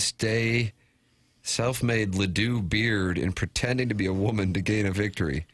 Saying that she is a dude is a less shocking fact, knowing that Jackson sleeps face down. What? Then the old blind guy begs and wins Lister of the Month. Truth in broadcasting my ass. Oh. That's from Martin's Dangly Bits, and he is not happy with the winners of the awards. A lot of things. Sounds like someone who would try to be Listener of the Month and didn't win. Wow. Is that what it was? Sour grapes. He applied. And we appreciate the application. Martin's Dangly Bits did apply, but did not win. He did not win, yeah. Oh, I didn't know that. He didn't win Listener of the Month. I'm not saying he won't win in the future. But that seems like sour grapes, to be honest with you. Why wouldn't Pestis get it? He called multiple times. He had great takes. We enjoyed him. Yeah. He said one of your listeners offered me his wife, and I thought right there he won in my book. In fairness, we do have listeners offering us their wives often. It's true. It's true. That's kind of the show's signature, I think. Yeah. I believe so. It's what got us where we are in the BSM rankings. Yeah, and that's huge. That's four? For number four. Number four, that's right. Vince Coleperson just texted in. He had to change his name a few years ago. Was my favorite Cardinal in 1985. But now known as Vince Coleperson just texted in. I love Jackson's questions. Thank you, Vince. And I love your base running ability. Did you? I wasn't enough of it. Wasn't really a lot. I wonder if we'll ever see a player like that again. Stealing 100 bases. Oh, 100? What did De La Cruz get last year? That's crowds. I'm ridiculous. That was a major crowd source. Yeah, especially you have I want to say it was like computers in front of 60 or 70. Yeah. Well, I don't think we'll ever see hundreds ever again. Is he the number one pick in fantasy baseball, or is it Ohtani all day?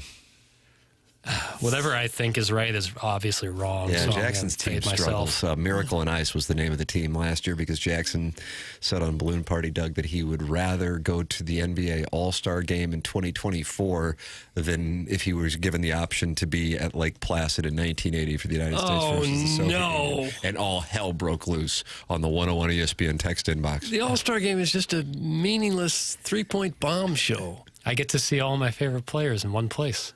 He said sheepishly. But it's true. And I stand by that take. But they don't even play. Some people like things. Some people don't like other things. It's like a practice. It's like a loose scrimmage in practice. That's what I want to see. I want to see guys like hanging out, talking crap, just hanging out. That sounds awesome. Over the greatest upset in sports history involving your country. Well, that part right there was debatable. Greatest upset. Because you are a Soviet. Your country? No, I'm not a sleeper cell. But some people would say there's bigger upsets in sports history. Either way, what would it be? It's not unpatriotic because I don't want to see that. Over an NBA All-Star game? Correct. A sport that was started in America, by the way. Basketball, of course. I think, Doug, taking a little shot at the game of hockey. That's what I took that as. I'm just telling you what I took it as. Where more Americans play in the NBA than they do in the NHL. Take that, Doug. I mean, these facts are against the narrative, but it's these were true. College kids taking on Mike Ruzioni, brother. I know, and I respect them. Taps off. But OC, Jack O'Callaghan. But I would rather watch any basketball game than a hockey game. Oh, and there's Jimmy Craig looking for his father in the crowd. Group of college kids beat the Russian All-Stars. You know how many great Russian players there are in the NHL right now? Put them all on one team. That's who they were up against. I know. I get it. Trust me. I'm not. It's not a shot at the Miracle on Ice. It sure feels like it. I just like basketball. Sorry, Herb Brooks. I love basketball. Rest in peace. See, this is what it is. People stepping on people's passions. That's what I'm against. I'm against stepping on people's passions. Okay. Take. And when Doug hears takes, he puts on mittens. And those mittens are brought to you by EDF. Did you know fire codes Require your company's fire alarm system to be inspected and maintained by a certified fire alarm service provider? Well, if you own a business, you better know that. It's not just about compliance. It's about protecting your employees, customers, and property. That's where EDF Group's Fire and Security Division comes in, proudly serving St. Louis and beyond. EDF Fire and Security specialize in keeping businesses safe and secure. From expert fire alarm inspections to advanced commercial security systems, they've got you covered, and it doesn't stop there. With 24/7 fire alarm and security monitoring, you'll have peace of mind knowing your business is protected every hour of the day. Don't wait until it's too late. Call EDF Group's Fire and Security Division today and let them help you stay compliant, secure, and safe. Visit theedfgroup.com or call 314-993-8053 to learn more. EDF Group, your partner in fire safety and security. Send your emails in. Design Air Heating and Cooling email today, the morning after at InsideSTL.com. Coming your way at 10:50. This is TMA 101 ESPN and the TMA STL YouTube channel.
This is Action Jackson with a Sports Center update brought to you by Saliga Heating and Cooling. Blues lose last night, off tonight.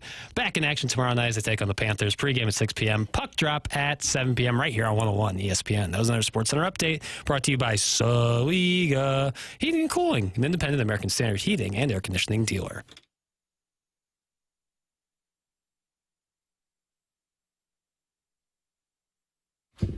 Ladies and gentlemen, this program's called The Morning After, and it airs on 101 ESPN and on YouTube at youtube.com/TMASTL. You can get involved on the program and really get to know some people. You ever go on YouTube chats, Doug, while watching podcasts and talk it over with guys? Never have, not once. Probably should. Haven't done it yet. I'll look into it, that's for sure. Don't sound like this is listen to. You want me to listen to a podcast and go onto YouTube and chat with other gentlemen? I mean, I didn't. I mean, in our case, on our show, yes. But in general, I would imagine some shows have lady listeners. We have the self-made stay-at-home Ledoux mom. Couple three. We got Sharon and Clayton. We've got Caller Ellen. Janet doesn't like when you start bringing up guys' butts, but otherwise she enjoys the show. Bowen, beer bitch. Yeah, Lisa, she's a gem. She called in yesterday. Maybe 5 or 6. Yeah, see, things are happening. Jackson, what is this one for segment 10-2? And it doesn't involve Bianca Sensori. The 10 most shocking college sports transactions. Oh, yeah. This was an article done by The Athletic. It's mostly like coaches leaving for different schools. What do you think is the most shocking? We've had some coaches leave and then come back a few days later. I got 3 for you. Can you name who I'm thinking of? What sport are we talking about? College basketball. When you talk about the tour, this is Calipari leaving Kentucky. It's football and basketball. Okay, so I would imagine maybe these are live. Calipari leaving for Arkansas, but he didn't go back to Kentucky. In the case of the 3 I'm thinking of, they actually were announced as leaving, and then they had second thoughts. I'm thinking of 3. Now, I have to say this. All of these are from a few years ago, or in one case, I think even a couple decades plus ago. Anybody, nurse? Anybody? Okay, fine. I'm not. Bobby Cremins? Georgia Tech? Yep. Left and then's like, I can't leave, came back. Billy Donovan left Florida to go to the NBA and then came back. Then eventually he would leave. And then, if I'm not mistaken, a guy who always kind of mentioned around here, and I guess that was probably a Missouri Valley thing, Dana Altman was mentioned. He was leaving Creighton to go, I can't remember what school it would be, and I am It was out west, wasn't it? Didn't he start at Kansas State? And then he's Oregon, but I think that was one. I don't think that was the NBA though. And I don't know what it is about college basketball coaches, but those were 3 separate times where a coach announced. Now George O'Leary left Georgia Tech to go to Notre Dame, and he didn't get the job after the announcement, but that was because they discovered he had lied on his resume. Right. Brad Stevens leaving for the NBA was another one that was a shocker. We left. And then he went back? No, he never went back. Oh, well, that's a separate conversation. Didn't Pitino do that? Did he go back? Yeah, eventually, yeah. But I'm talking about like in a matter of 24 hours. You see what I'm saying? Right, okay. Maybe I didn't communicate it well, or maybe you guys don't know your ass from a hole in the ground. Oh, a little both. So frustrated with the stuff out here. I just do. It's just so you're asking about guys who said, yes, I'm leaving, but immediately said, or within a day or so said, oops, I'm not. That's right. Okay. Billy Donovan, Dana Altman, Bobby Cremins. But Jackson, on the list of the most shocking college transactions, this is football and basketball.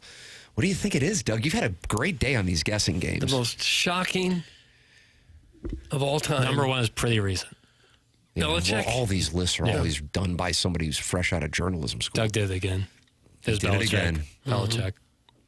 Taking the job in the You remember where you were when you found out he was going to North Carolina? No. Number 2 is Bill Frieder leaving Michigan for Arizona State in 1989. Really? Number 3 is Brett Bielema leaving Wisconsin for Arkansas in 2012. The most shocking coaching changes of all time? Yeah. Brian Kelly leaving Notre Dame for LSU. Doug's going to sanitize himself with this list. Did Saban leave LSU and go straight to Bama? I would think that Saban leaving LSU to go to Miami would be one. If they're counting, that to me is bigger than any of these. They actually have Saban leaving the Dolphins for Bama in 07. Okay. That's the shocking one. Lincoln Riley leaving for Oklahoma. Saban just did a podcast with Ryan Clark, who wasn't wearing his brooch, and said the biggest mistake of his career was leaving LSU to go to Miami. I would like a TMA brooch, please. It's not a bad idea. Do we have those? I got this little hoodie here, TMASTLshop.com. I like that. What do you yeah. with this? That's my brooch. I think we should have TMA brooches. I don't think it's a bad idea at all. That isn't a bad idea, actually, with a little rooster on it. Mm-hmm. A rooster brooch. I'm into it. Let's get busy with that. We can charge people a lot. Get busy, y'all. Busy, y'all. Busy, y'all. Is it the Pee Wee Shuffle? Can we have that coming back for the next segment? Pee Wee Shuffle, Pee Wee Herman Shuffle. Thank you. Ladies and gentlemen, email in. Design, Air, Heating, and Cooling email today, the morning after at InsideSTL.com. The program's called TMA. It airs on 101 ESPN.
You deal with low energy, if you feel like you're tired all the time, you feel anxious, moody, irritable, there may be a reason for it, and it could be low testosterone. Mentality is a local healthcare facility, specifically, that specializes in helping men feel and perform at their very best. They focus on free testosterone levels, which many doctors overlook, ensuring your treatment is tailored to your body.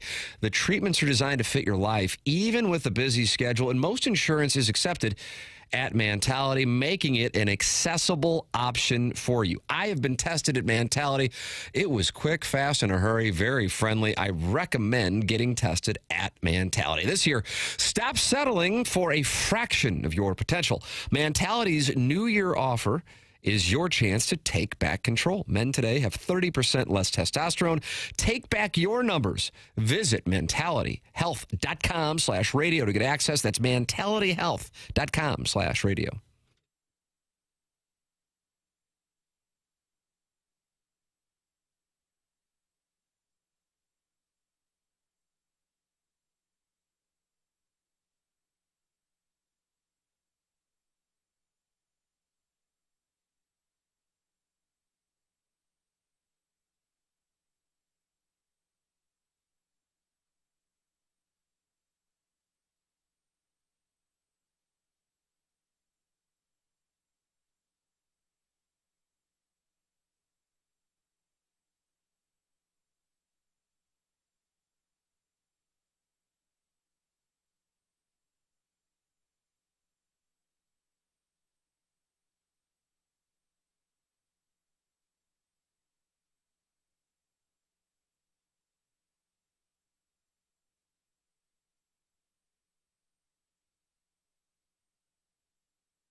Doug, you wanted it? You got it. It's Yeah. Joe Skee-Low. Okay.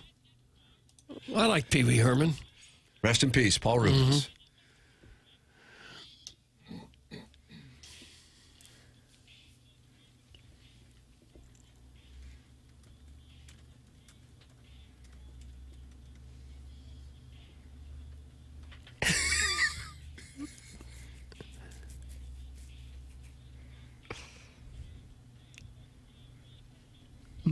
Okay. This is the jam, isn't it? Well, it's not really. Is but- he up? Okay. 86? I don't know the years, Tim. Look it up. Ladies and gentlemen, we have that Design Air Heating and Cooling email of the day. Then you got BK and Ferrario at 11 o'clock. We fell behind on commercial breaks. That's what we do. And that's Jackson's fault. And he has apologized, and he says he's going to try to do better tomorrow. Yep. Just gotta keep grinding. Well, you're growing. You're learning. You'll get there. You're a young boy. Getting stronger. For me and Doug, it's over. It's over. You know? My time is short. Yeah, it's over. But for you, you're still a champion. Yeah, I try. I try. But I just keep grinding. That's what we do. Just keep on grinding. Well, you sound a little down now. No. Okay. Not down. I'm up. Ladies and gentlemen, this is TMA 101 ESPN.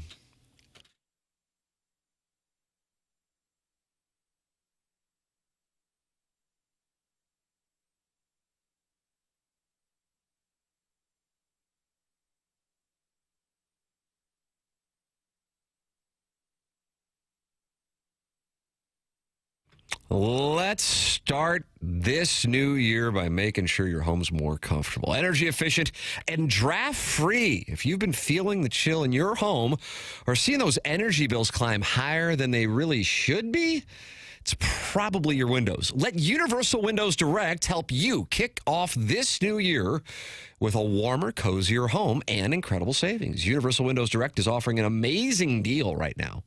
Buy 2 windows and you get 2 free. That's right. For every 2 windows you buy, you'll get 2 more absolutely free with no limit and 36 months of no interest financing. That's 3 years to pay for your windows without a single cent of interest. Plus, if you've already received a quote from another company, bring it to Universal Windows Direct and they will beat it.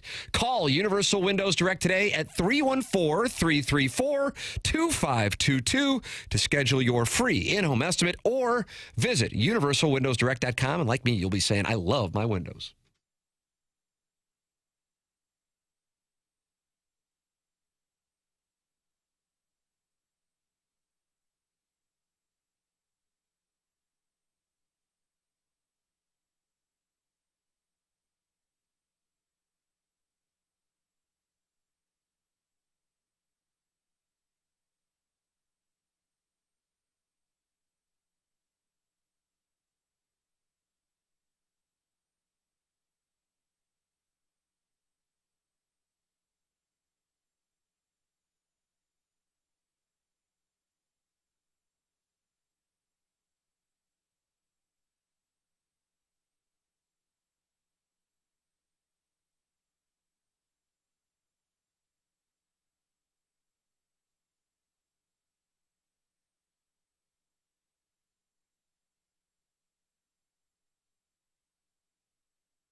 This is the Morning After. Shows presented by Brown and Crouppen. My name is Tim McKernan, alongside Doug Vaughn, Jackson Burkett, Chairman Kurt with you on the program, which you can watch at youtube.com/TMA. STL. And you always go back and podcast, too. Jamie Rivers and Josh Schertz with us on the program earlier. Podcast is brought to you by Schaefer Door Company. That's Jason Gossrow. Doug, you've used this company a couple of times now, haven't you? Oh, I have. Sure, they've been out. Yeah, they do great work. He's a really good guy, loyal listener to the program, loyal advertiser. And we ask if you're a fan of the show to support the sponsors. That's the name of the game. And Jason Gossrow and Schaefer Door Company sponsor the podcast here on TMA. They're online at schaeferdoor.com, SCHAEFER door.com. They service all kinds of garage doors for service and new installs. They have Monday morning standby service for those doors that break over the weekend.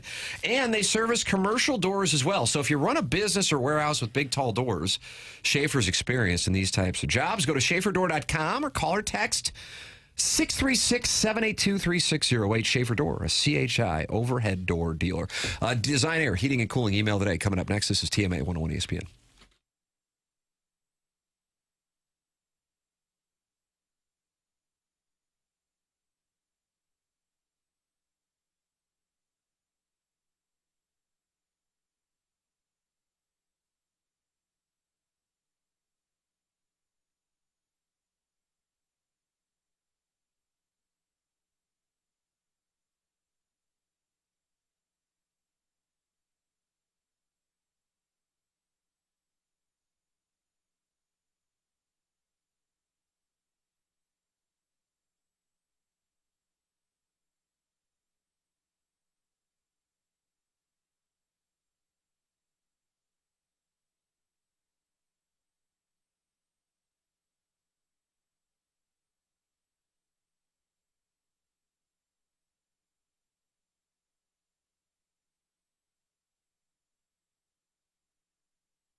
This is Action Jackson with a Sports Center update driven by Johnny Londoff Chevrolet and Johnny Londoff Autoplex. Blues lose last night, off today, back in action tomorrow, taking on the Panthers. You can catch that right here on 101 ESPN. Pregame at 6, puck drop at 7. That was another Sports Center update driven by Johnny Londoff Chevrolet and Johnny Londoff Autoplex. See the Londoff.com. Chevy, together we drive. Are you kidding me?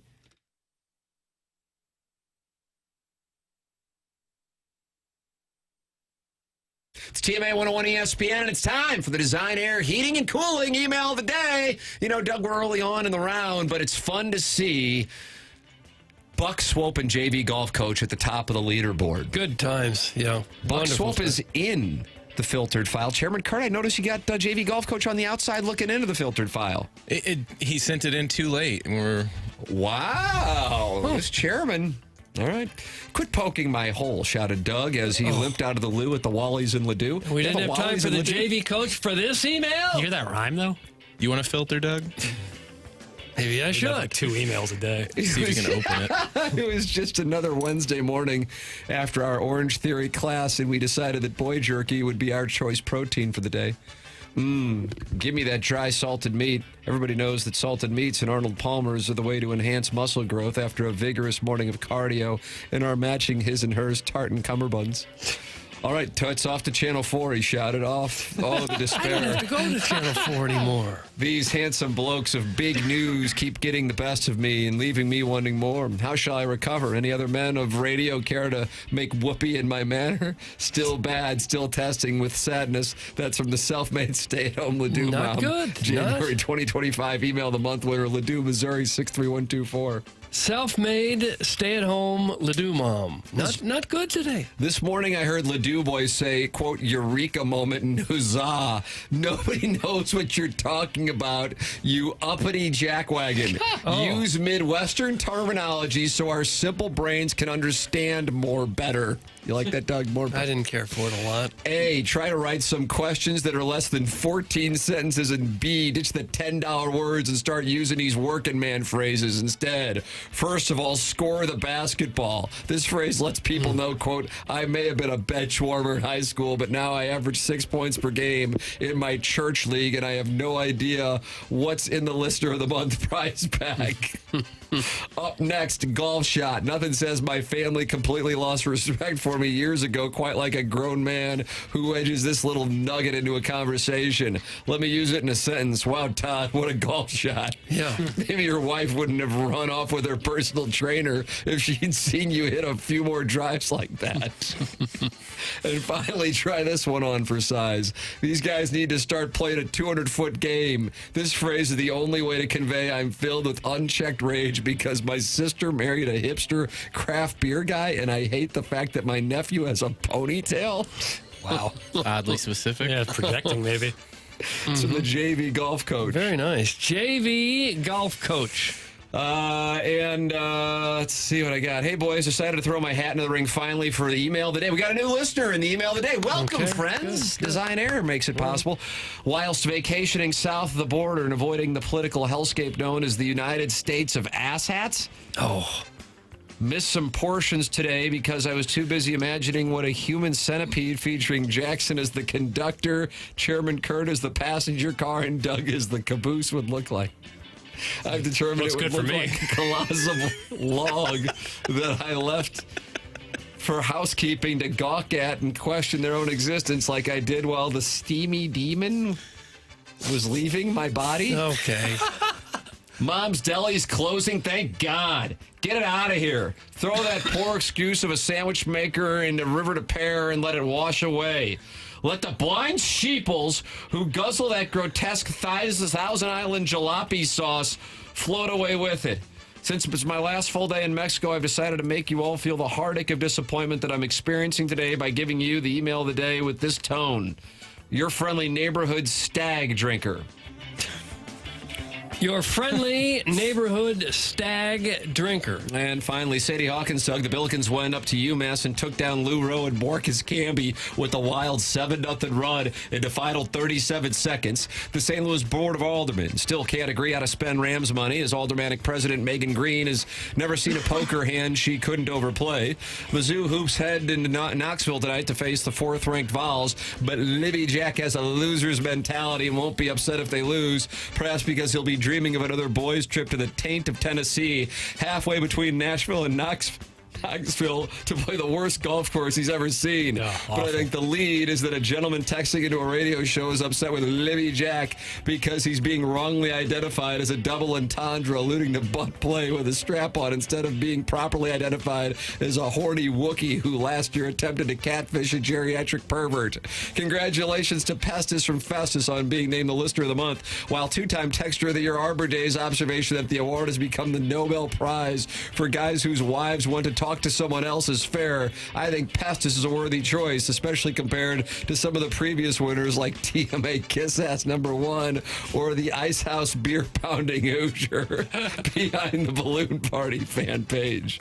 I love how Libby Jack assured us there is a prize pack without knowing what's in the prize pack, like he was Dan Marshall explaining the giving back to the community charity show. I suggest tossing in some gently used gift cards along with some tickets to events that have already happened.